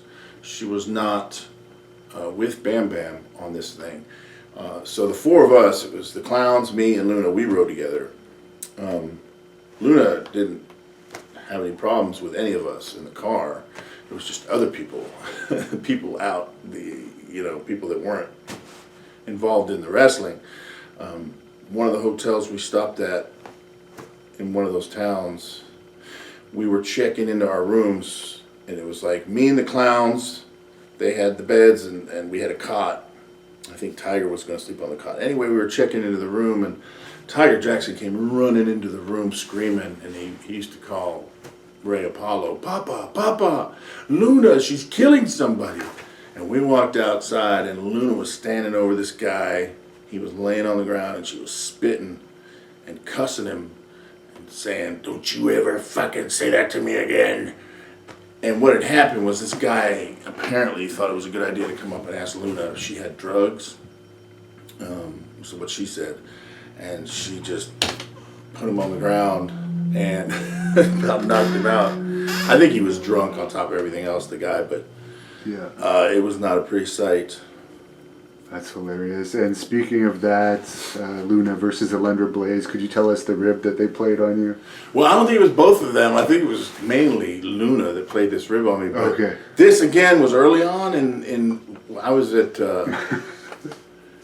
I remember being at the bar with the boys, and Alundra was there, and Luna was somewhere. But Alundra, I had the long hair, when I came in. And Alundra Blaze, Medusa, she grabbed me from behind, but she was sitting like up on a bar. And she grabbed me and pulled me like between her legs, not like in a sexual, I was facing the other direction. But she was just kind of like massaging my shoulders, Of course, I'm going, what's going on? Wondering what was up with that. And Kevin Nash kind of gave me a funny look during that thing too, to the point where I asked him, we're not going to have a problem, are we? And he's like, no, I don't fight the boys or something like that. But it seemed weird. But what ended up happening was, later on that evening, Luna called me because, as I said, I was the new guy in the company. And I knew Luna from Florida and knew Luna from Miami. And she called me and said, come to the room, she wanted to talk to me. And she was just kind of asking me how things were going. She was like, how are things going for you so far? Is everything okay? I was like, yeah, and then her phone rang. And she started talking to somebody on the phone as I was standing there. And she started saying things like, do you want me to tell him? He's right here. So I figured out whoever she's talking to was talking about me. So I thought. And she played this whole thing, and what she ended up doing is telling me that was Alundra Medusa on the phone, and she was asking about me. Now this is the perfect rib because, as I said, Luna was kind of massaging my shoulders in the bar. She wasn't necessarily coming on to me, but she was just being nice. But Luna took the opportunity and she made it sound like Alundra was interested in me. So what she did is she gave me Alundra's room number. I always get ribbed with the room numbers. I'm such a sucker. She gave me Alundra's room number and said, she wants you to come down there. So I just remember going to Alundra's room and knocking on the door. And she opened the door and she had a phone in her hand. And she just looked at me and started laughing. Like, what the hell are you doing here? And I realized, oh my God. And I realized at that moment how ruthless these people were. And that I had to be on my guard forever and always. Well, Alundra did date Greg Valentine for a while, so you would have been a couple steps up from him at least. Well, and I think she was just coming out of that relationship at the time. If I remember what Luna was saying, she was dating. She said that she was dating Valentine before that, but they weren't dating anymore or something. I didn't know. I was just stupid. And the 6-man tag match that involved X-Pac, where you kicked him in the mouth and he shit himself. Could you tell us that story? They had a 6-man tag at some point where it was me and the Bushwhackers versus Isaac Yankem, DDS, Kane, 1-2-3 Kid, Sean Waltman, and I believe it was Al Snow as Leif Cassidy. That was the 6-man tag, me and the Bushwhackers and those 3 guys. And there's one night in particular, and Shawn Michaels was on the card because I remember this part vividly. One night during the match, 1-2-3 Kid was lighting me up, and he was getting heat on me, and I was selling, and he was throwing all the kicks and stuff that he does, and he was laying them in, and he was hitting me pretty good a few times, and I was just pissed off. I didn't like it. And at some point, I believe we did a spot where he did something where he hit the ropes or something. He came back, and as he came back, I was supposed to kick him, but I did a mafia kick where I reached up my foot and kicked him, and I hit him right in the face. And his whole mouth was just had blood all over it. And when he got back to the locker room, I was sitting there, taking my boots off, and Sean was sitting next to me. And 1-2-3 Kid came in and looked at Shawn Michaels, because his mouth was full of blood. And he kind of held it like this and looked at Shawn like, can you see what he did to me? And I'll never forget, it was strange to me, but Shawn Michaels looked at him and said, well, I guess you shouldn't have kicked him so hard. I was shocked at that moment that Shawn Michaels kind of was on my side, but that was the reason that it happened, and that was the reason he got a bloody mouth. And also, during that match, 1-2-3 Kid apparently had crapped his pants so bad that he had to throw the freaking tights away. It was horrible. I don't know if that was necessarily when I kicked him, but it happened in the same match. And you've mentioned that King Kong Bundy was very stiff to work with. Yeah, he was... King Kong Bundy didn't like me. King Kong Bundy, at some point, I don't know, we had a conversation where I told him my dad was an attorney. So he thought, in his head, he thought I was like this rich, privileged kid that didn't deserve to be in the World Wrestling Federation, which is the farthest thing from the truth. I didn't come from a wealthy family. But he just talked a lot of shit. And when we wrestled, he was difficult. And I know this one particular time, and there's tape of it, it's a TV match. He drops a fucking knee on my face and he almost breaks my fucking nose. I was sitting there, and he brought me up in a chin lock, and I'm going, what the fuck are you doing? He had no business dropping a knee because he had no control over his big ass body apparently. So, but yeah, me and Bundy, we didn't get along too well.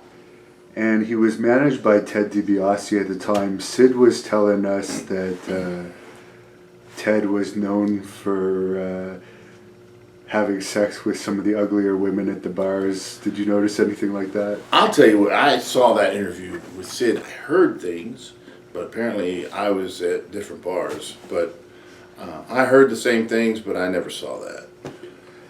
And locking the loops of Henry Godwin's new shoes, you said you did that on a regular basis. Yeah, the thing, all right. Whenever you are in a wrestler, whenever we were in buildings, if you saw anywhere in that building a lock that was unlocked, hanging from a locker, from a door, from a whatever, if you saw a lock that was unlocked, you grabbed it for ribbing purposes later. And I would always grab it. Every time I grabbed a lock, it seemed like me and Godwin were on the same loop in the same shows. And we would end up at the same fucking bar at night after the show. And what would always happen is I would just kind of be sitting just like this in a chair across from somebody else drinking a beer.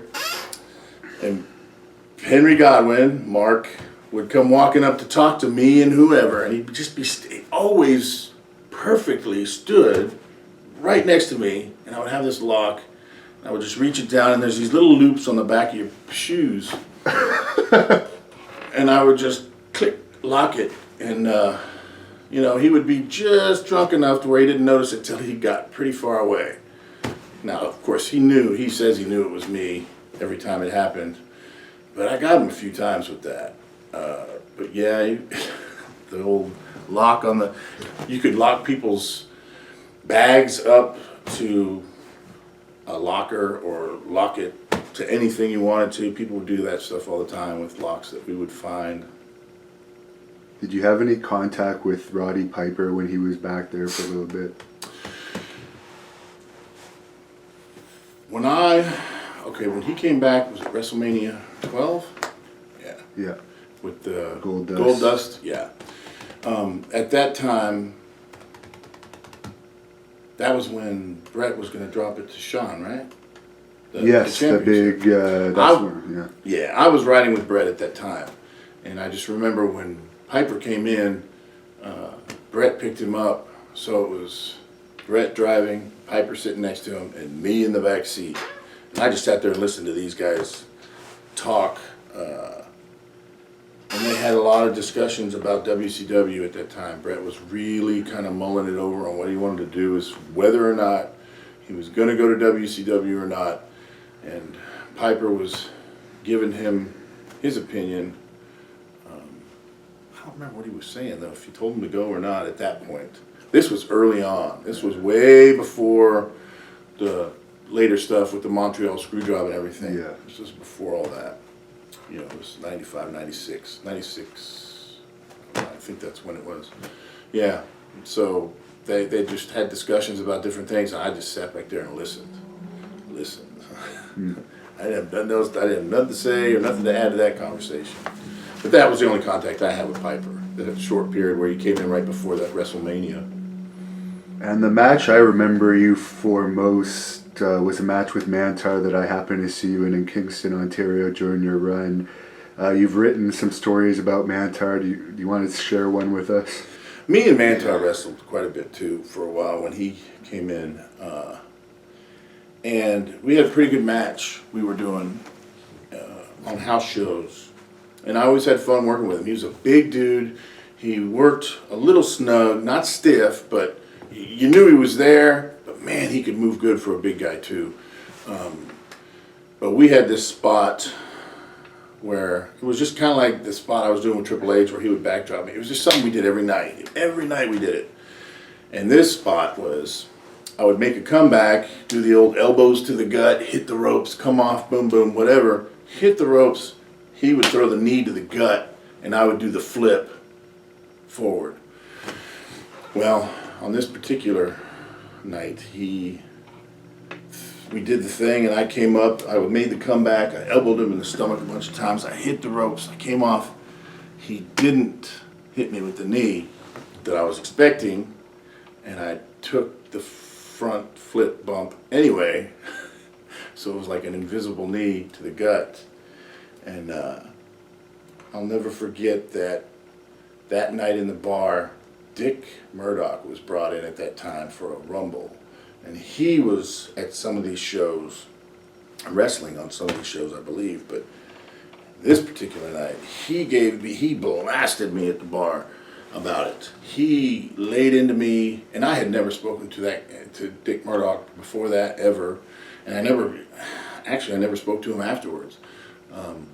But he had a few drinks at the bar, and he took that opportunity to let me know how absolutely fucking horrible that spot was.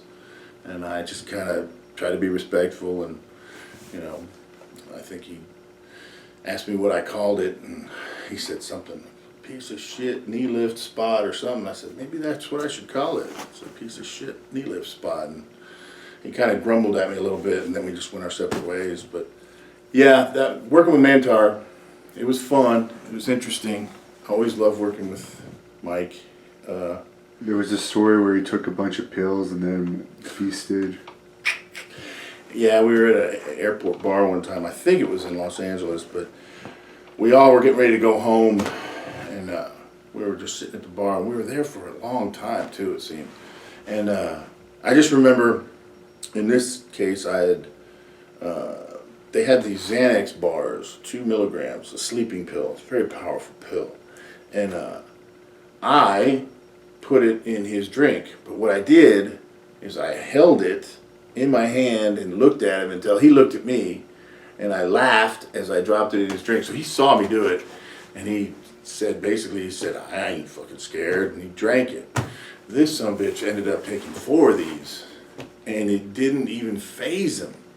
He just kind of we watched him. He just kind of walked off to his plane, to his flight. That was one of the most amazing things I ever saw, though.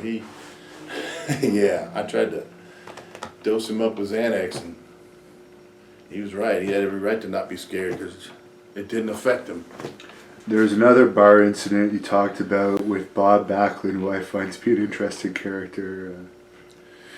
Bob Backlund, when he did the whole heel turn, where he, went crazy.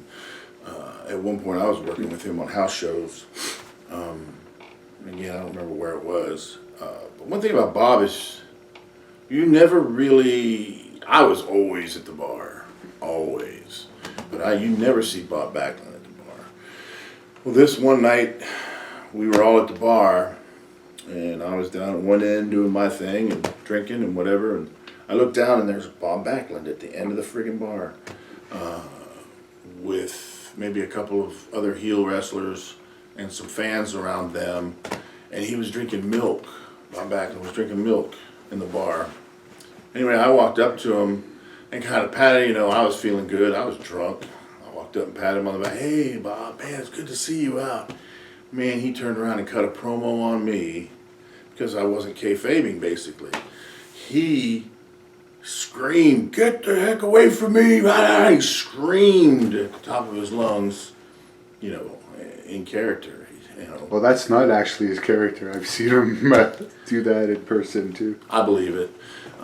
He was, he's still trying to protect the business at that point. But I learned, to stay away from Bob out and about, especially if you just wrestled him, like across the street in the building, so. He reminds me of a time bomb that's always about to explode because he goes from being very calm and talking very low to going off for no reason. Yeah, I saw that a couple times, and also he did this thing with the presidents where he would name all the presidents, maybe 4. Yeah, you'd have to name all the presidents to get his autograph. Oh yeah, but I would sit there and listen to him name them off, and I was like, wow. He was always reading books in the back, a lot of the time, and I understand why he did that to me that night. He was making a point. Because again, I said in many ways, I was clueless while I was there, and that was one of them. So. And just for the record, I do like him. I just find him to be a little unusual to be around just with the way he acts. I've never really met anyone that acts like that. But any memories of your match with Vader on Raw? Well, you know, Vader was always infamous for throwing live rounds, as Scott Hall likes to say, and Leon threw them live rounds, and he opened up the match. We called him the waffles. He would throw those freaking forearms to your head, boom, and he would just wail on you. We called them waffles. He was hitting me with those waffles, and I was just gritting my teeth, and I was getting pissed off. I was like, so we worked our way through the match a little bit further, and then we did this spot where I can't remember who hit the ropes to her. What we ended up doing, we did something where he hit it. Anyway, he came on. We both came off the ropes, and I was supposed to kick him in the stomach, but I ended up kicking him like right in the balls, and you can see it if you watch the tape. I kicked him right in the balls, and then I hit him in the back of the shoulders and the back of the neck a bunch of times with forearms, and then we did this thing where I clotheslined him over the top rope. And we went out onto the floor pretty heavy, and as we hit the floor, this is the thing I remembered the most. We hit the floor, and his voice, he wasn't crying, but he was like, please, don't take off the mask, please. I wasn't trying to take off his mask, but that's what he was saying to me. He said, not the mask, don't take off the mask. And I always found that to be funny. This big, strong Vader with the reputation, and he was almost whimpering about his mask coming off in the middle of a match. But yeah, he was definitely throwing live rounds, and I threw a few back. Yeah, I did an interview with him, and he's a very entertaining guy to be around, actually. Yeah, he was a great dude. I could understand he wouldn't be the most fun to wrestle. He'd get a little excited in there sometimes, I think that's what it was. He would get a little excited, and yeah, he would throw them live rounds, that's for sure. And your matches with Jeff Jarrett? I didn't have many with Jeff. I just, I know I had that TV match. I don't know. I don't think we had many matches. We had the TV match, though, where they set up his angle with Mabel from Men on a Mission, and Jeff Jarrett, the finish was a fuck finish where he pinned me somehow. I don't know if it was pulling tights or something. With his feet on the ropes. You know, somebody always had to come and save me and reverse the decision. I think in this case, though, Mabel came down with Oscar. I don't know if maybe Mo was with him too, the whole Men on a Mission thing. And Oscar was doing a rap about how Jeff Jarrett cheated as they were coming to the ring. And the ref apparently took that as enough to reverse the decision or something, and that set up an angle for Mabel. That tells you at the point that WWE was the manager comes down and does a rap complete. That's exactly what they did, and it was, I don't know, it was just strange, but I think that's the only time I really remembered wrestling Jarrett. And we've used Gangrel in Great North Wrestling. I think you wrestled him when he was enhancement talent under a mask. Any thoughts on him? Yeah, I knew Dave from Florida before he came up. He would come up from time to time and do enhancement matches and put guys over as the Vampire Warrior. Sometimes he had a different hood on, or he used to be one of the Blackhearts. Dave is a great guy, and Dave is one of those guys that absolutely deserved to get a push, and it took him a while for the office to come around and see what he was worth. But I'm glad that it worked out for him, because he was definitely deserving of it. Now, we alluded to this before, but why did you ultimately leave the WWE? What was happening is I was into that we did the first 2 years, and I was in the second contract, which was a 1-year deal. It was the same thing, though. 10 matches, guaranteed 150 a match. That's all you were guaranteed. Anyway, we did right as I went into the new contract is when they did the Triple H thing. And things looked promising, and then it kind of just fell apart. And as I said, I got injured wrestling Triple H, and that's when I really started using a lot of drugs, which is why I fell for the Bret Hart trick so many times, because I was not in my right mind. First of all, I was irrational and out there. I was using a lot of drugs, a lot of painkillers. Anyway, it literally got to the point where I told one day at TV, I think it was, I told Vince McMahon, as he stood there talking to me with Jerry Briscoe standing next to him, which was interesting. I told Vince, if you're not going to use me better than this, just send me home. I thought that was a good idea, to tell him that. So what ended up happening in the end is they came back, and from time to time we would have these meetings. It was me, Vince, and Jerry Briscoe. I think he had Briscoe there to protect him, like he was worried I was going to go off or something. I don't know. And what ended up happening is Vince came back one day and he said at TV, he said, we would like to send you to Memphis to develop as a heel, and we're going to pay you $1,000 a week.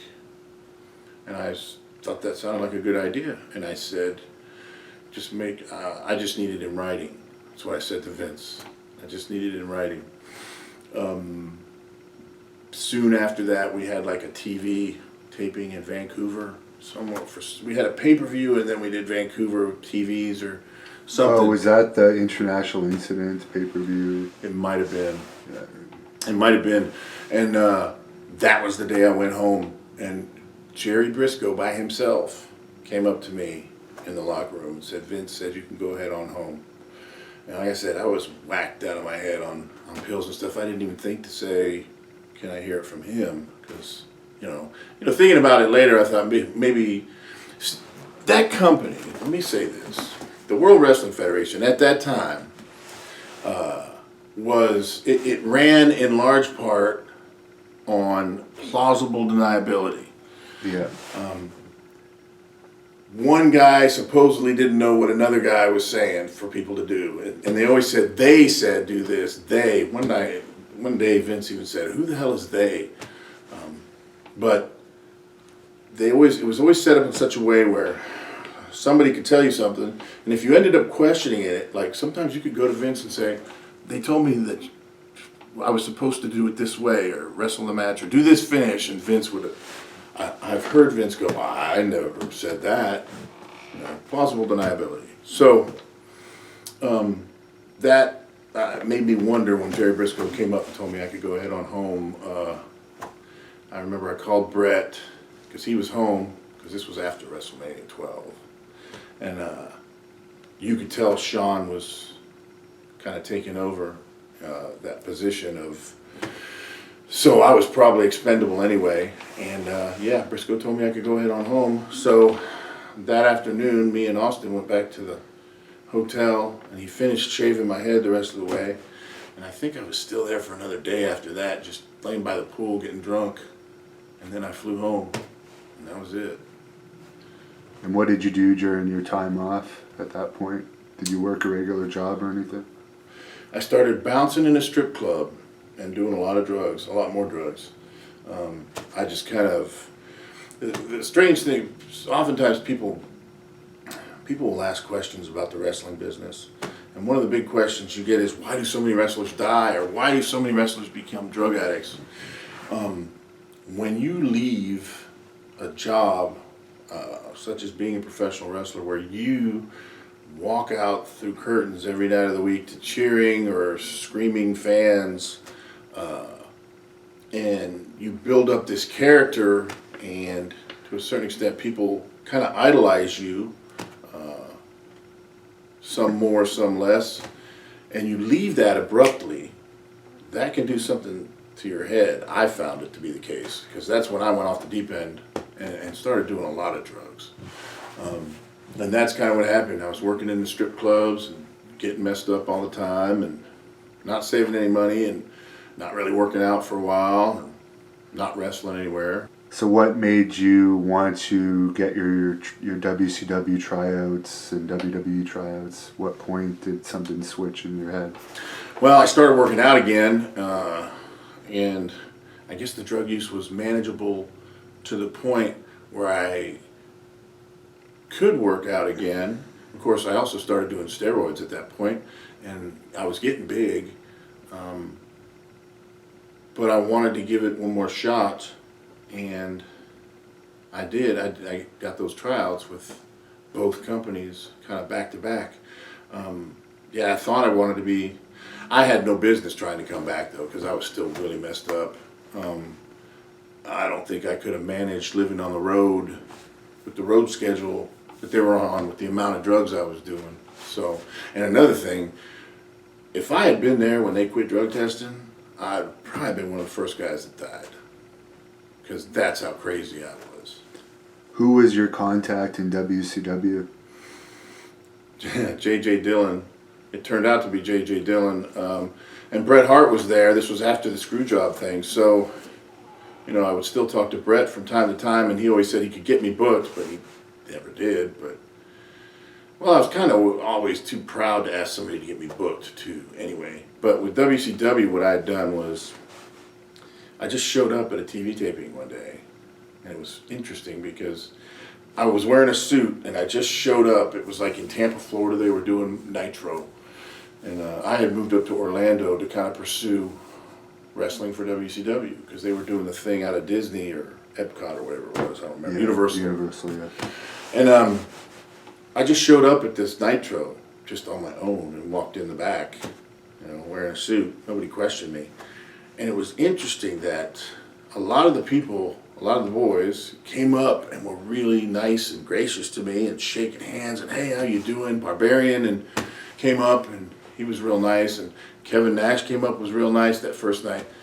Scott Hall came up, hey man, Big Show, he was the Giant then. He came up, I'd never met him before. He's like, hey, I liked your match with our mutual friend. He was talking about Triple H, you know, and these people were coming up and making conversation. Well, it turned out that they were being nice to me because they thought somebody had brought me in. But nobody had brought me in, I just showed up. And J.J. Dillon came flying up and he came up to me and was talking to me and gave me his card. And he said, I want you to call me at the office next week, and we're going to see what we can do, and yada, yada, yada.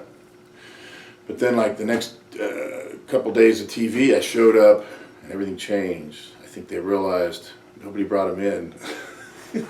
So everybody wasn't so nice anymore. You know, I found that to be very interesting. That was kind of a statement on how the politics behind the scenes work.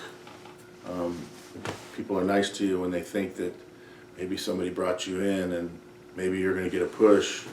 But then when they realize, no, that wasn't the case, then they just switch. Your surprise appearance at Nitro, then you came back. Was that after talking to JJ? Yeah, it was after talking to JJ, but I showed up at, I don't remember what it was, what kind of taping it was. It was one of the other shows. I don't think they had Thunder at the time. At first I thought it was Thunder, but somebody corrected me on that. Worldwide, maybe. They taped Worldwide. I think maybe it was something like that, Worldwide. And was it in Orlando? well, it was in Central Florida. I think it was like Lakeland, Florida. Actually, okay. This one was in Lakeland, and I just remember that Could have been WCW Saturday night, maybe. it might have been. But the Giant, Big Show, he acted like he didn't even know who I was the second time. I thought that was funny as shit, actually. But, you know, that's kind of the nature of the beast, man. That's how people are. You know, there's a lot of arrogance and whatever in the business, and that was fine. But yeah, eventually I got through calling and talking to J.J. Dillon. I got that tryout match that apparently somebody found on the internet. But yeah. You also said at one point you talked to Kevin Sullivan about idea. He told you to come up with some ideas. Yeah, this was early on. As a matter of fact, I think before they brought me for a tryout, JJ sent me to talk to Kevin Sullivan, and it was at maybe the Universal thing. They did the Universal tapings. And I Those went were the in. Worldwide tapings, just for anyone.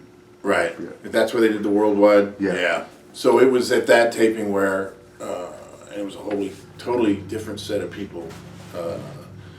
You didn't see a lot of the Nitro guys on that worldwide taping at Universal. But I sat down at one point with Kevin Sullivan and kind of hashed out some ideas. You know, he wanted to see what I was thinking. And one thing I told him was I could still wrestle in some kind of semblance of the Garbage Man gimmick because that was mine. That was my intellectual property. It just couldn't be Duke the Dumpster. The rest of it was mine. And he didn't really like that. So the second idea I had was, and it was not my original idea, I'll say that, it was the old Macho Man gimmick where you come in, and I was going to come in as like a free agent and have different managers or maybe different factions or like the NWO or somebody, all these people looking at me and wanting to hire me for my services as a wrestler, doing that whole Macho Man free agent gimmick. And he sat back and he says, now that idea I like. And it was interesting. We talked about a few more things, then I ended up leaving. And then very shortly after that I saw on I don't remember which TV show it was, it might have been a Nitro, but it was when they brought Curt Hennig back. And he came out, and one of the first things he said, I think it was Mean Gene Okerlund, interviewing him as he walked to the ring, he said, I'm a free agent, and such, and yada, yada, yada. And I was just like, wow, you know. And I know it wasn't my original idea, but it's just interesting that they kind of went with that with somebody else. So at least I had good ideas, or the way I was thinking was good. And that happened in the World Wrestling Federation too, actually. At one point, before I ended up leaving, Stone Cold Steve Austin and I were riding together, and we were talking about ideas. And we had an idea to create a faction of kind of like skinhead people, skinhead dudes. And we went in and talked to Vince at TV about it and pitched the idea. And what we did is, see, he brought me in with him. Right. See, it was Steve's meeting, and he wanted me to come in with him. And I went and sat down, and I just remember telling Steve beforehand, I said, if he don't like these ideas or whatever, just you go ahead and do your thing, and that's cool, because I could already sense that I was on my way out anyway. But we went in and we pitched this idea to Vince. It was a skinhead gimmick. He would be like the mastermind, and I would be one of his henchmen, and we would just, it would not be racially based, but we just happened to jump other groups of people, like African American group, Hispanic group, or whoever, and we were naming off all these groups. And the way I described our skinhead group to Vince, and these are the exact words I used, I said it would be a Generation X type gimmick. Okay?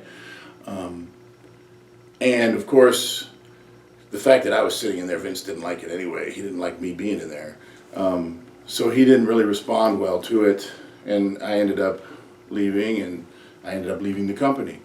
But I just found it interesting that, you know, later on they had all these factions during the Attitude Era, and one of them was called D-Generation X. And you said there was something that happened at the bar after your WCW tryout that Eric Bischoff happened to be in the bar for. Oh yeah, it was a buddy of mine was with me, and I had my tryout match, and I guess I was done pretty early, and I ended up leaving, and we got to the bar kind of earlier than everybody, so it seemed, and we were there just kind of drinking some drinks and talking and shooting the shit.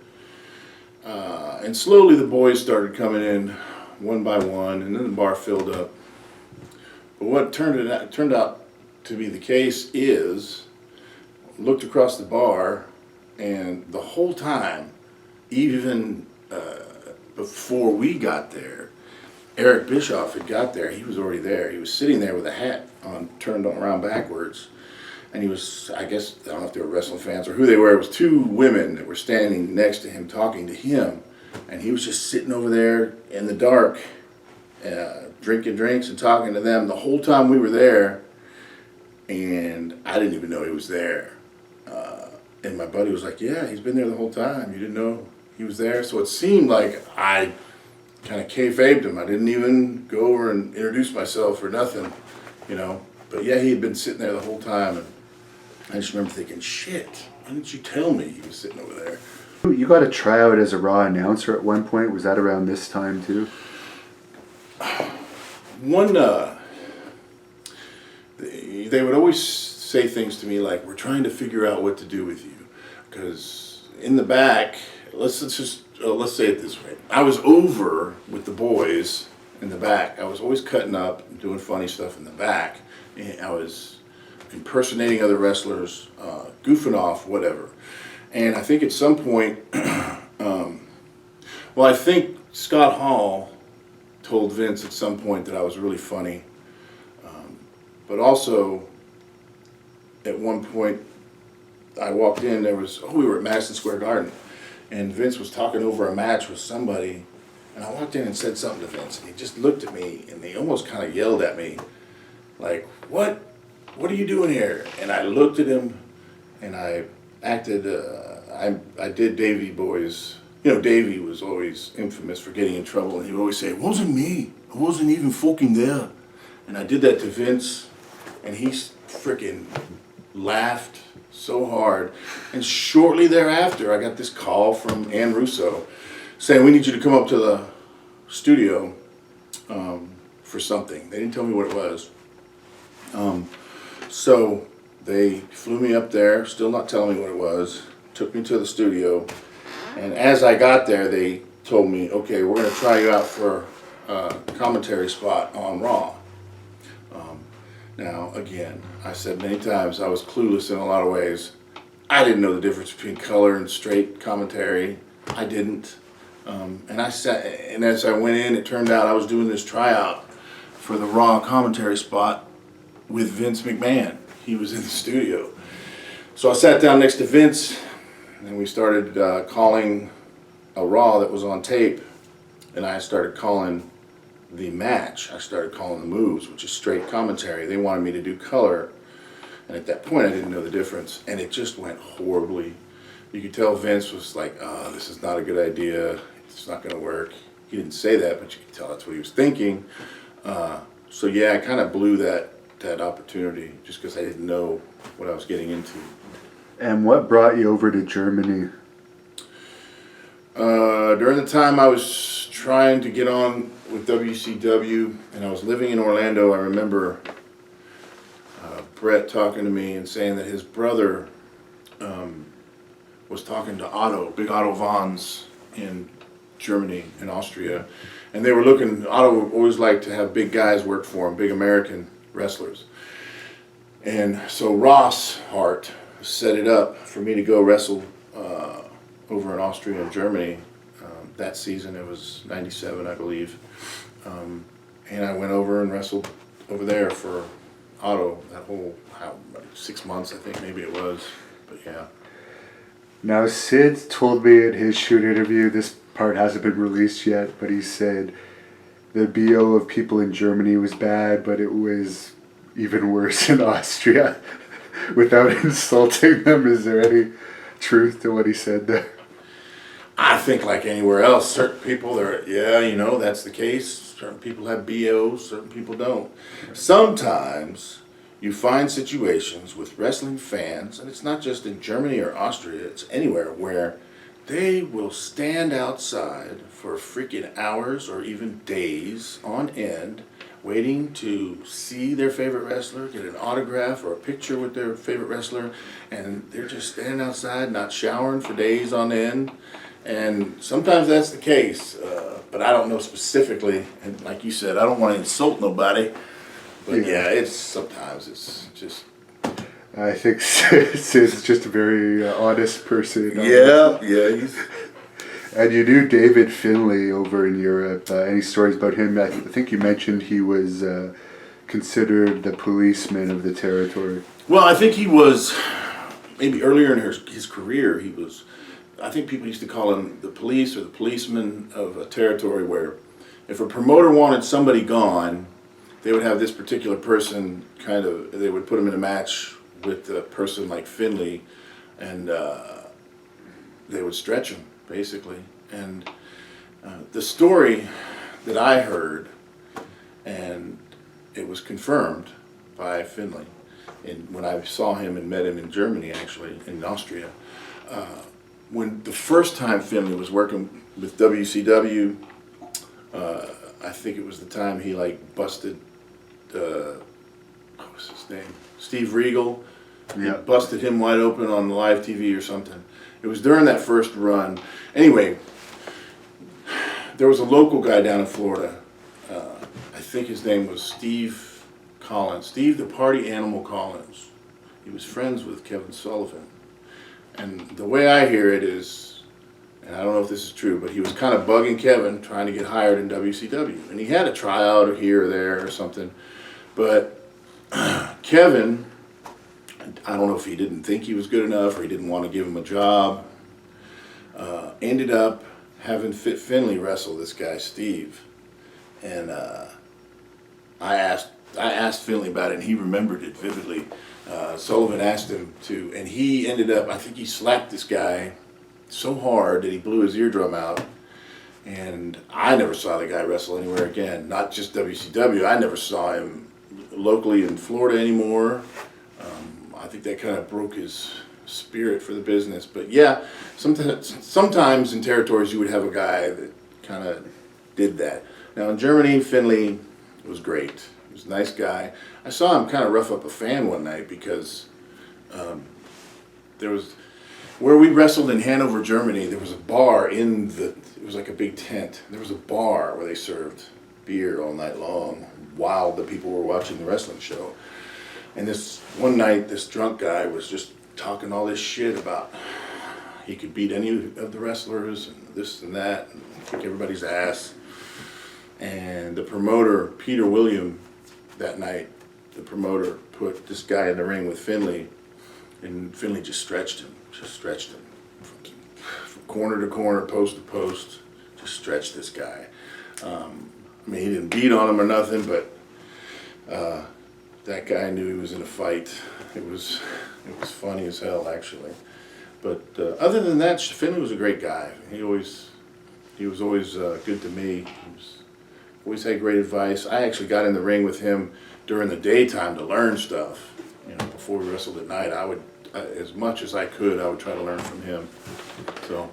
And I guess JBL and Bob Holly had kind of those policeman jobs in WWE at one time or another. That's what I heard. I mean, I was long gone, but yeah. It was interesting because JBL was meek and mild-mannered when I was there. He was Justin Hawk Bradshaw, and he didn't really talk to anybody. He didn't get into anybody's business. You didn't see him out at bars very much at all, if any. Bob Holly was never a big partier. He never caused any big problems when I was there. But, you know, they were there a lot longer. After I left, they were there a lot longer and their positions changed, so maybe that was the case. But I don't know, man. People talk about bullies in the business and stuff, and I think maybe some of that was going on too.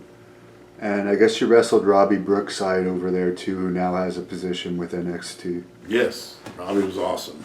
Awesome wrestler, a character, for sure. Had fun wrestling him. He would always lace me right in the back. Boom! He would kick me so hard. He would snapmare me over, and he would kick me as hard as he could right in the back between the shoulder blades, and then he would run off to the other side of the ring laughing. Great wrestler, though, and he deserves that spot with NXT and working with WWE in general. He was always a great wrestler. And the last time wrestling fans really saw you before now, where they're going to see a lot of videos of you, it was WrestleMania 17 when you were part of the Gimmick Battle Royal. Any thoughts on that, and who called you about that? Well, they didn't call me. I called them. Again, I was down in Florida, and I was working with an independent promotion. It was Sunshine Wrestling Federation, and at some point they changed their name to FCW, Florida Championship Wrestling, before, I guess, it became a developmental territory. These were different promoters. Anyway, I was working for them. I was severely addicted to drugs, doing a lot of drugs, a lot of painkillers, a lot of cocaine. I was doing drugs to the point where I had to go to a methadone clinic. And the reason I bring that up is WrestleMania 17, I called Bruce Pritchard. Of course, he acted like they had been looking for me. Where you been? And they brought me up for that. And if you look, I was really skinny and white and gaunt. You could tell I wasn't in good shape. And one of the guys at the methadone clinic was a wrestling fan, so he gave me like 3 days worth of methadone to take with me.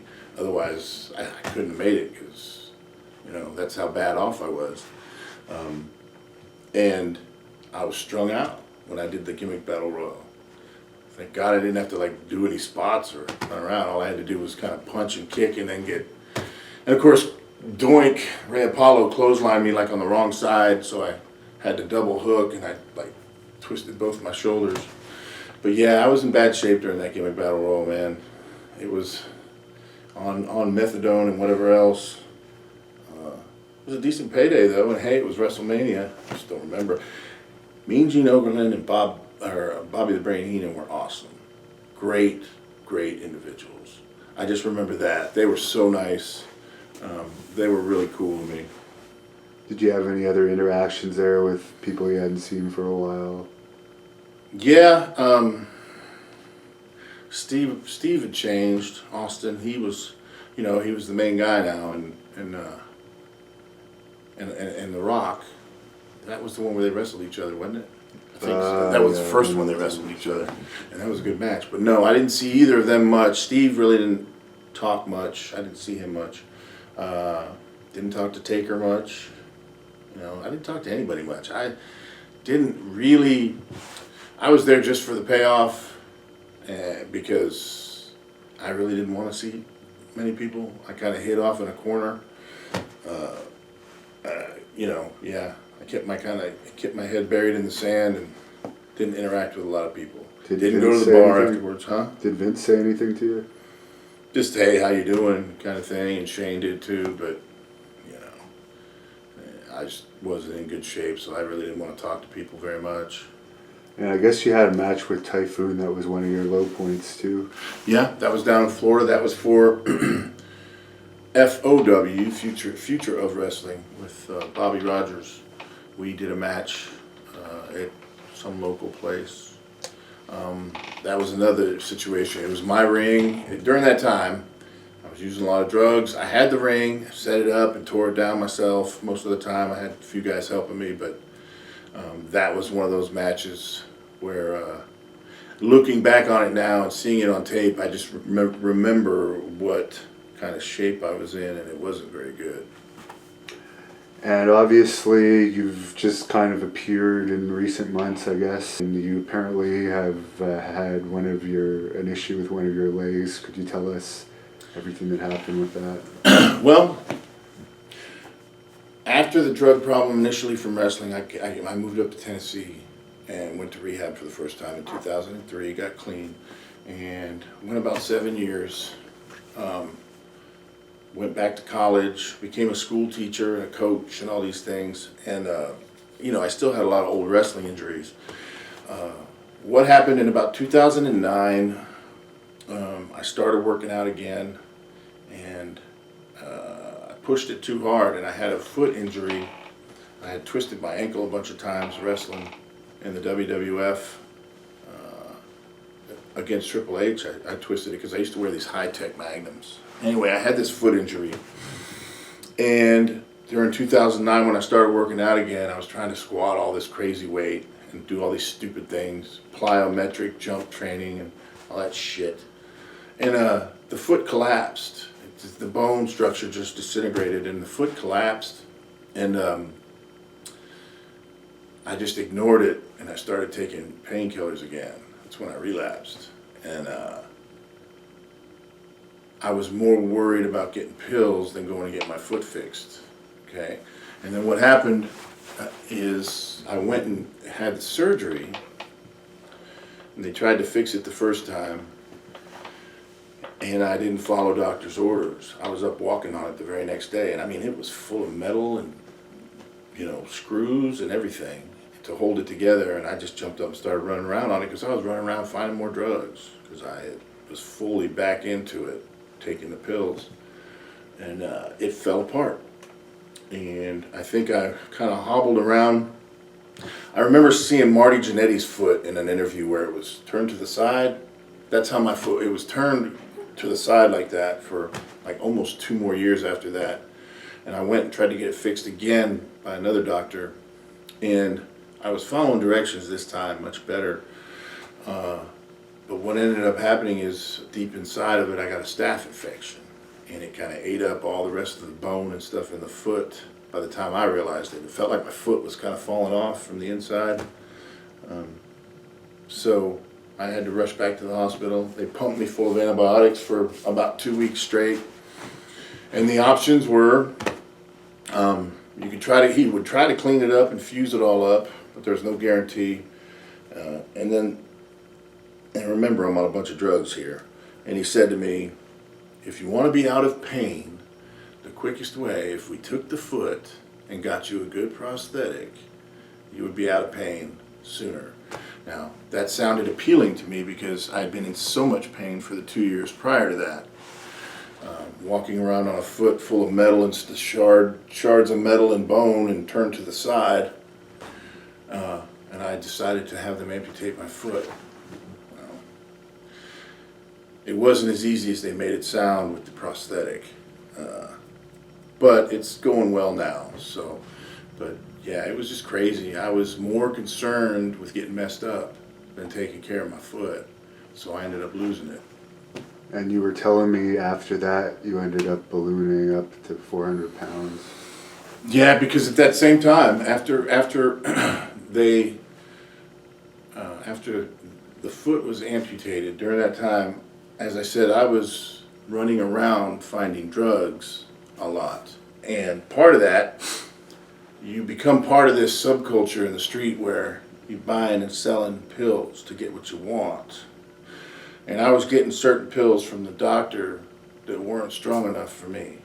So I would sell them to the people I knew.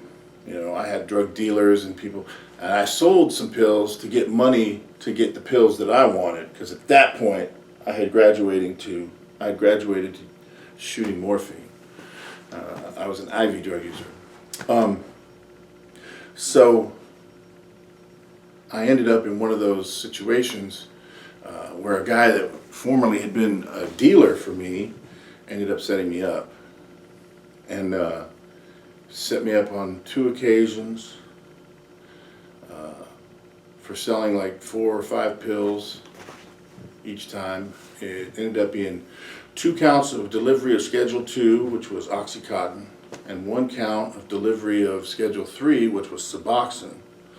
And they held on to the indictment because during that time was when I had the foot amputated. And after the foot was taken, about a month after that is when they came and arrested me. So the teaching job was gone, the coaching jobs were gone, all that stuff. I had lost everything. Anyway, part of my plea deal in that whole thing, I entered the drug court program and did a 1.5 years in drug court. During the drug court time, yes, I blew up huge, almost. What is drug court? Well, drug court is a program where you take people with drug-related charges. You know, it could be drug charges, it could be theft charges where they were stealing to get money for drugs. People with drug addictions or substance abuse problems. And you bring them out of jail. Instead of serving jail or prison time, we bring them out and we have this super strict probation supervision and treatment at the same time. So we like put GPS on them, we watch every move they make for a while, and that was the program I was part of after I got busted. And I went through and I successfully completed it. It was a 1.5 year program, and yes, I blew up to 400 pounds. Instead of doing drugs, I was just eating a lot of food. And I was huge, I was morbidly obese, smoking cigarettes, all these terrible habits. And towards the end of the time I was in drug court, I made a decision to change everything and get in shape. Quit eating eating all the junk. Quit smoking. Get healthy. And I did. And then after I graduated, they hired me to work for the drug court, which is where I work now. What advice would you have for people that are battling addiction? Get help.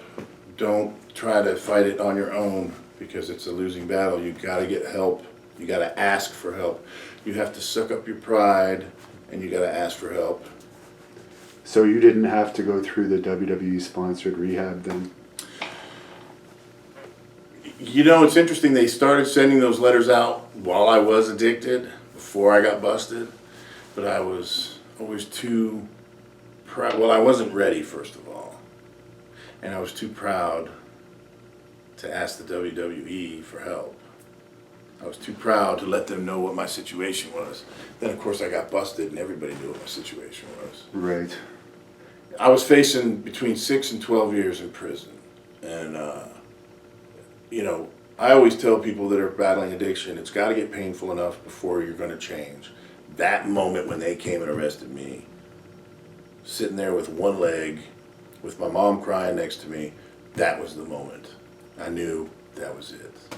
And I had to do whatever it took to never use drugs again. So, and that's what I do every day. And it's very helpful that I'm working in this job now because that keeps me clean too, helping other people that are going through it. And it's good because it will be hard. It's probably hard to find a job with Felonies, yeah. We are live here with former WWE Superstar Duke, the Dumpster, Droese, who is making an on-camera appearance for the first time probably since the 2000 or WrestleMania 17 gimmick battle royal. He will take some fan questions here, but one of the email questions I had from a fan was any memories of working Bobby Wales at Carver Theater in Miami? Bobby Wales is the guy that trained me, the Jamaican Jammer Bobby Wales, and at a certain time he was running shows in this little venue in the middle of Carroll City, Florida, down in Miami, the Carver Theater. I only worked there once or twice, but he actually used to bring in guys like Kevin Sullivan to work there and stuff. But yeah, Bobby's the guy that broke me into the business, and all those people that worked with Bobby and the different local promoters down there, those are the guys I came up with and learned how to wrestle with. So I owe my wrestling career and my wrestling ability to Bobby Wales. He trained me. And what are your memories of being the Warren County High School strength and conditioning coach? I love doing that. I love working out. I loved helping other people learn how to train and take care of their bodies. All the way back to when I was in the World Wrestling Federation, I used to train with Bob Holly at the gym. We would train like 2.5 hours a day, man. He was insane. But the things I learned from him and Barbarian and other people like them in the weight room, those are the ideals that I brought when I was a strength and conditioning coach in Warren County. But yeah, I used to love that job. I used to love training guys. Did you ever feel stereotyped by WWE when you were the Dumpster? I think in their eyes it was very limited, and because of that, it was an afterthought. I, as a wrestler and as a character, was an afterthought a lot of the time in their eyes. They didn't have much for me. As I said before, they always would say things like, "We're just trying to figure out what to do with you." That always aggravated me, but I did feel limited, absolutely. What was your favorite WWE match? Well, wrestling Triple H was awesome. You know, that was a pay-per-view match. And he was always easy to work with. But WrestleMania 17, even though it was just that gimmick battle royal, and that friggin' Astrodome was 60-some thousand people, that was crazy. Never been in front of that many people before or since, and that was great. But then one other guy I used to really love was Henry Godwinn. I only wrestled him once or twice, but he was always fun to wrestle. Someone from Ireland says hi to you, and another guy, you've already told a bunch of road stories in this shoot interview, but They're asking what's your best WWE road stories. Is there any that you're missing that you didn't tell here? God, I'm sure there is, and I just can't think of them. But let me think. What did I not tell? Well, while you're thinking about it, memories of being on the King's Court.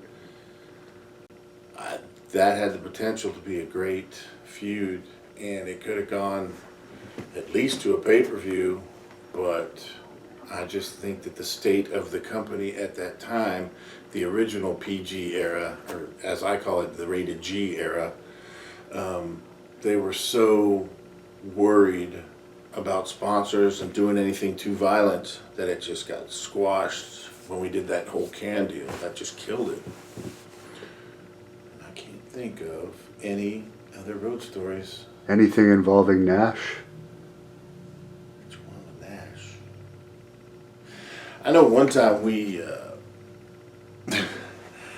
Kevin Nash, we were in, God, where were we? It was somewhere overseas.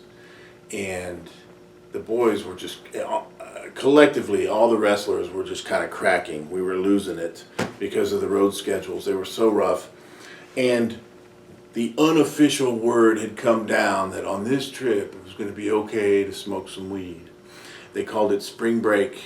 They broke away from there was not going to be, they couldn't say this officially, but there was not going to be any drug tests on this tour. And there wasn't. And I just remember sitting in a room with the Clique. And I strangely ended up in a room with the Clique smoking weed.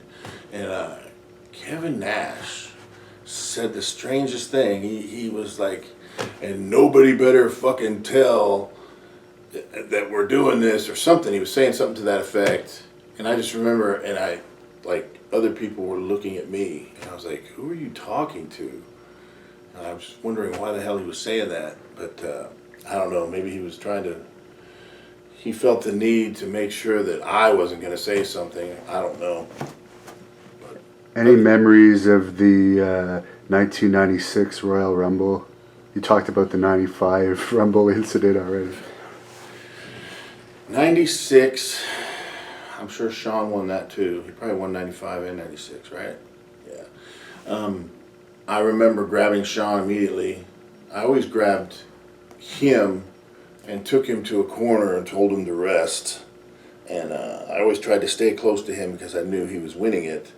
And I knew I would get more TV time. I always found a way to be around the Clique during hard camera time. And with Sean in the Rumbles, I would grab him early on, at least while I was in the ring. Of course, then he went off and did his other things after I was gone. But yeah, that's pretty much all I remember about that Rumble. The 96, wasn't that the one with the free-for-all before it? And I came in 30th, maybe? Yeah, that was probably it. Yeah. The fans will probably look it up anyways. Of course. And were you there for that Clique incident with Carl Ouellet where him and Nash got into it in the ring? I was not in that. I was not on that show in Canada, but I remember them coming back and talking about it, and they were seething with anger and talking a bunch of shit about Carl, and they couldn't believe he had the audacity to do that, and he had no right, and he had to have respect for the champion and all this stuff, and you know, it was just a big mess. Would you accept an induction into the WWE Hall of Fame? Yeah, but it's a long shot, man. I don't think there's any way, unless they do a gimmick wing to the Hall of Fame. I would. I mean, who is it that said they won't? Honky Tonk or something said he wouldn't take it? I would. I don't think that'll ever happen. I was there for 2.5 years. Now, you alluded to this in the full shoot, but a fan's asking you if you think you could have succeeded as a heel. Yes, absolutely. I know I could have. They just never pulled the trigger on it. Now, that reminds me of a story I didn't talk about. They were going to turn me heel at one point and make Ted DiBiase my manager. They were going to do a gimmick where I was his protege. And they actually started it. They did a magazine article where I was dressed up in a suit doing a photo shoot, and they had me start finding money in the garbage can after wrestling matches on TV, and they were working in that direction, and then I think that's when Ted left. I went to WCW, so that kind of killed that whole idea. But yeah, that was one story I didn't talk about in the shoot. They were going to turn me heel and put me with DiBiase. Do you have any memories of the Kuwait tour and your match with the British Bulldog? Davey's always fun to work. He's funny, that's for sure. But the thing that I remember about Kuwait is a rib. It wasn't me wrestling Davey, it was in the locker room. And what happened was me and Davey were sitting next to each other in the locker room.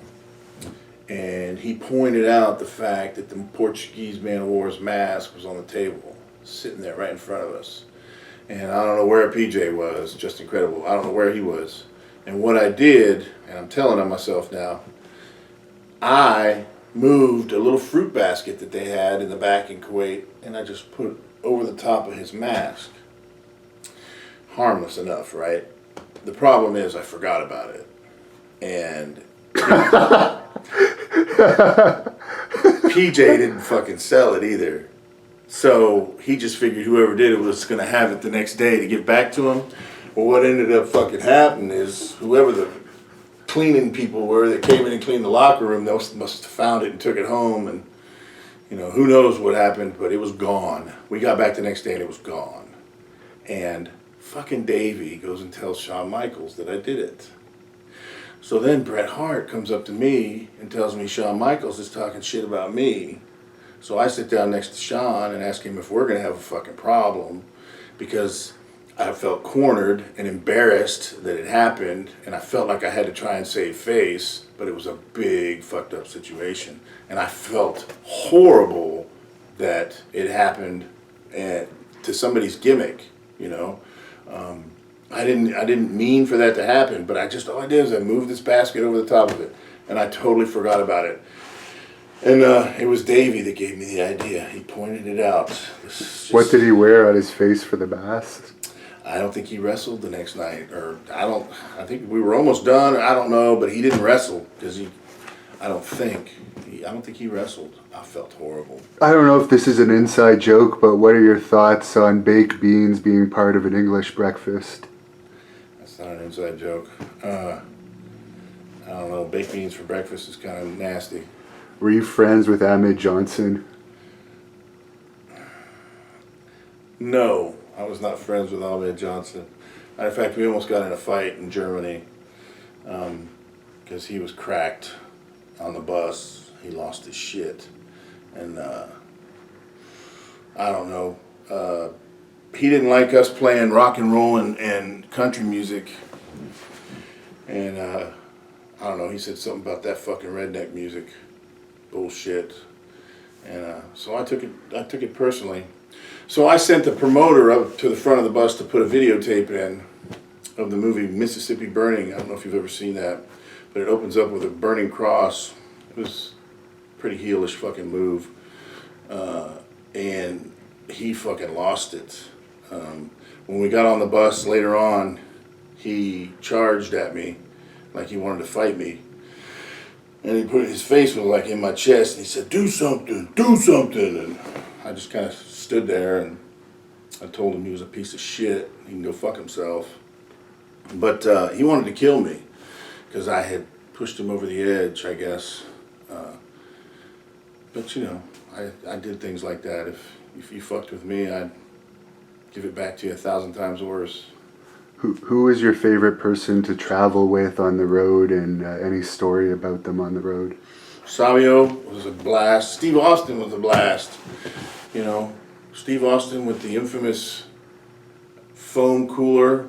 We would go to like whatever, Circle K or whatever the freaking store was, and get a foam cooler, a bag of ice, and a 12-pack of natural light beer every night after the show. If we had to drive to the next town, that's what we did. Savio was always hilarious. I remember just laughing our asses off listening to Jerky Boys cassette tapes, the crank collar guys. That shit was funny as hell. But yeah, Savio was a great guy too. Those two were my favorites. What is your opinion on the Chris Benoit conspiracy theories? I don't know. I don't think there was anything like that. I think he He did it, and he killed himself. That's all I think. I don't believe there's any conspiracy. At what point did you stop watching wrestling? I stopped watching wrestling. Wow, somebody knows me on there, because I said this somewhere. I stopped watching wrestling on the day that Triple H crawled into a casket and acted like he was fucking a corpse. That was the day I stopped watching wrestling. Do you have any stories about Sunny, and did you get added to her list? No. I steered clear of Sonny. Chris Candido was a great dude. I do remember the incident where somebody shit in her food in Germany, though. I think it was Germany. We had the catered food. Yeah, somebody did. They shit in a tray, and they took hers and put it over top of it. So you know that she had to have dug into it. But, yeah. I mean, that's the only thing. All that Shawn Michaels stuff, well, it was rumored, but it wasn't so... Someone blatant. says, I guess it was X-Pac that's admitted to it since. Yeah. Did he do Sonny's or did he do Sable's? He probably did both. Like he shit in everybody's food. I didn't even know Sable had that done to her. I thought too. Sable did, and they lost their shit about it. Lost their shit. That's a pun. Her and Mero got lost. I don't know. Maybe I heard that wrong somewhere, but I do remember the Sonny thing. I was there. Yeah, it was. It was X-Pac. It was. Someone asks what your favorite movie, color, and food is. Golly, man, there's a lot of movies, but Pulp Fiction's up there. Pulp Fiction, favorite color is blue, and favorite food is pizza. And someone's asking your impressions of Vince Russo. Vince Russo, interestingly enough, was the one that was pushing really hard for me to turn heel and go with DiBiase. He wrote this whole fucking backstory in the magazine that was incredible. And he was the one that was really kind of spearheading that thing. He was just the editor of the magazine then. But you could tell he had good ideas. Now, I don't think he was responsible for the resurgence of the World Wrestling Federation, like during the Attitude Era. He was part of it, but I don't think he was as important as people maybe thought in the beginning, and I think he was kind of exposed in WCW. I think there's a lot of truth to the fact that his ideas had to bounce off of Vince before they were approved. And in WCW, we saw the result of what his ideas were. But I never had a problem with Vince Russo. He was a quiet guy behind the scenes, the editor of the magazine. But yeah, he really was, you could tell he was really pushing character development, not just for me, but for other people. And I think that's eventually why he got put in that position, because he had such a creative mind with developing characters. Sometimes it went crazy and overboard maybe later on, but he really tried to push for my heel turn. He really did. Did you ever witness Wrestler's Court? No, they never did that when I was there. Were you there the night that Shawn Michaels got beat up by the Harris twins, but he wasn't beat up? I think he was just threatened. No, I wasn't there for that either. I heard about it, but no. And apparently, yes, there was an X-Pac incident with Sable and shitting in the bag. Do you have a favorite Rocky movie? 4, with Drago. And final question before I shut this down. What is your opinion on Missy Hyatt? Someone's asking. I don't know Missy. I've heard a lot of things, but in the wrestling business, you can hear a lot of things, and a lot of them aren't true. I speak from experience. But no, I've never met Missy Hyatt. I don't know her. Well, the fans say thank you, and thank you for doing that with us. No problem. Thank you. So where can people follow you on social media? You're very active on Facebook, I know that. Yeah, just Mike Droese on Facebook. Now I've got a Twitter. It's Droese Mike at Droese Mike. So I guess there was already Mike Droese taken, probably. That's Twitter. And Instagram is just Mike Droese as well. And if people want your autograph, is there anywhere they can contact you to send it? Do you do that? I haven't yet because I really don't have any. I'm so new to getting back into this whole thing. I'm working on it, but they can contact me through Facebook. I very actively talk to fans on Facebook. They can message me and we can talk about it. Do you watch MMA? I did until they got really expensive, and then I just waited for it to come on a replay, a cheaper version on another channel. Prediction for Brock Lesnar's return against Daniel Cormier? I think Brock's a lot bigger than him, isn't he? Yeah. Yeah. I don't know, man. Just, golly, I don't follow anything, but, golly. Brock, when he sets his mind to it and prepares himself, see, now he's experienced. That first go round, it was all new to him, you know. Now it's, he's the veteran. If he's prepared physically, you know, he'll probably beat the guy. Well, he'll definitely be more prepared than CM Punk was for his fights, that's for sure. Yeah. Bless his heart. I don't know CM Punk. I just, I guess MMA, it's not, people, it's fighting in general, boxing, MMA, any of that stuff is really difficult. Well, you're a kickboxer, aren't you? Yeah. Did that. You know, it's difficult. And you can't just jump into something like MMA. Man, you find out real quick if you've got what it takes or not. You'll find out real quick. Any final thoughts to close this off? Man, this has just been crazy. I appreciate the opportunity.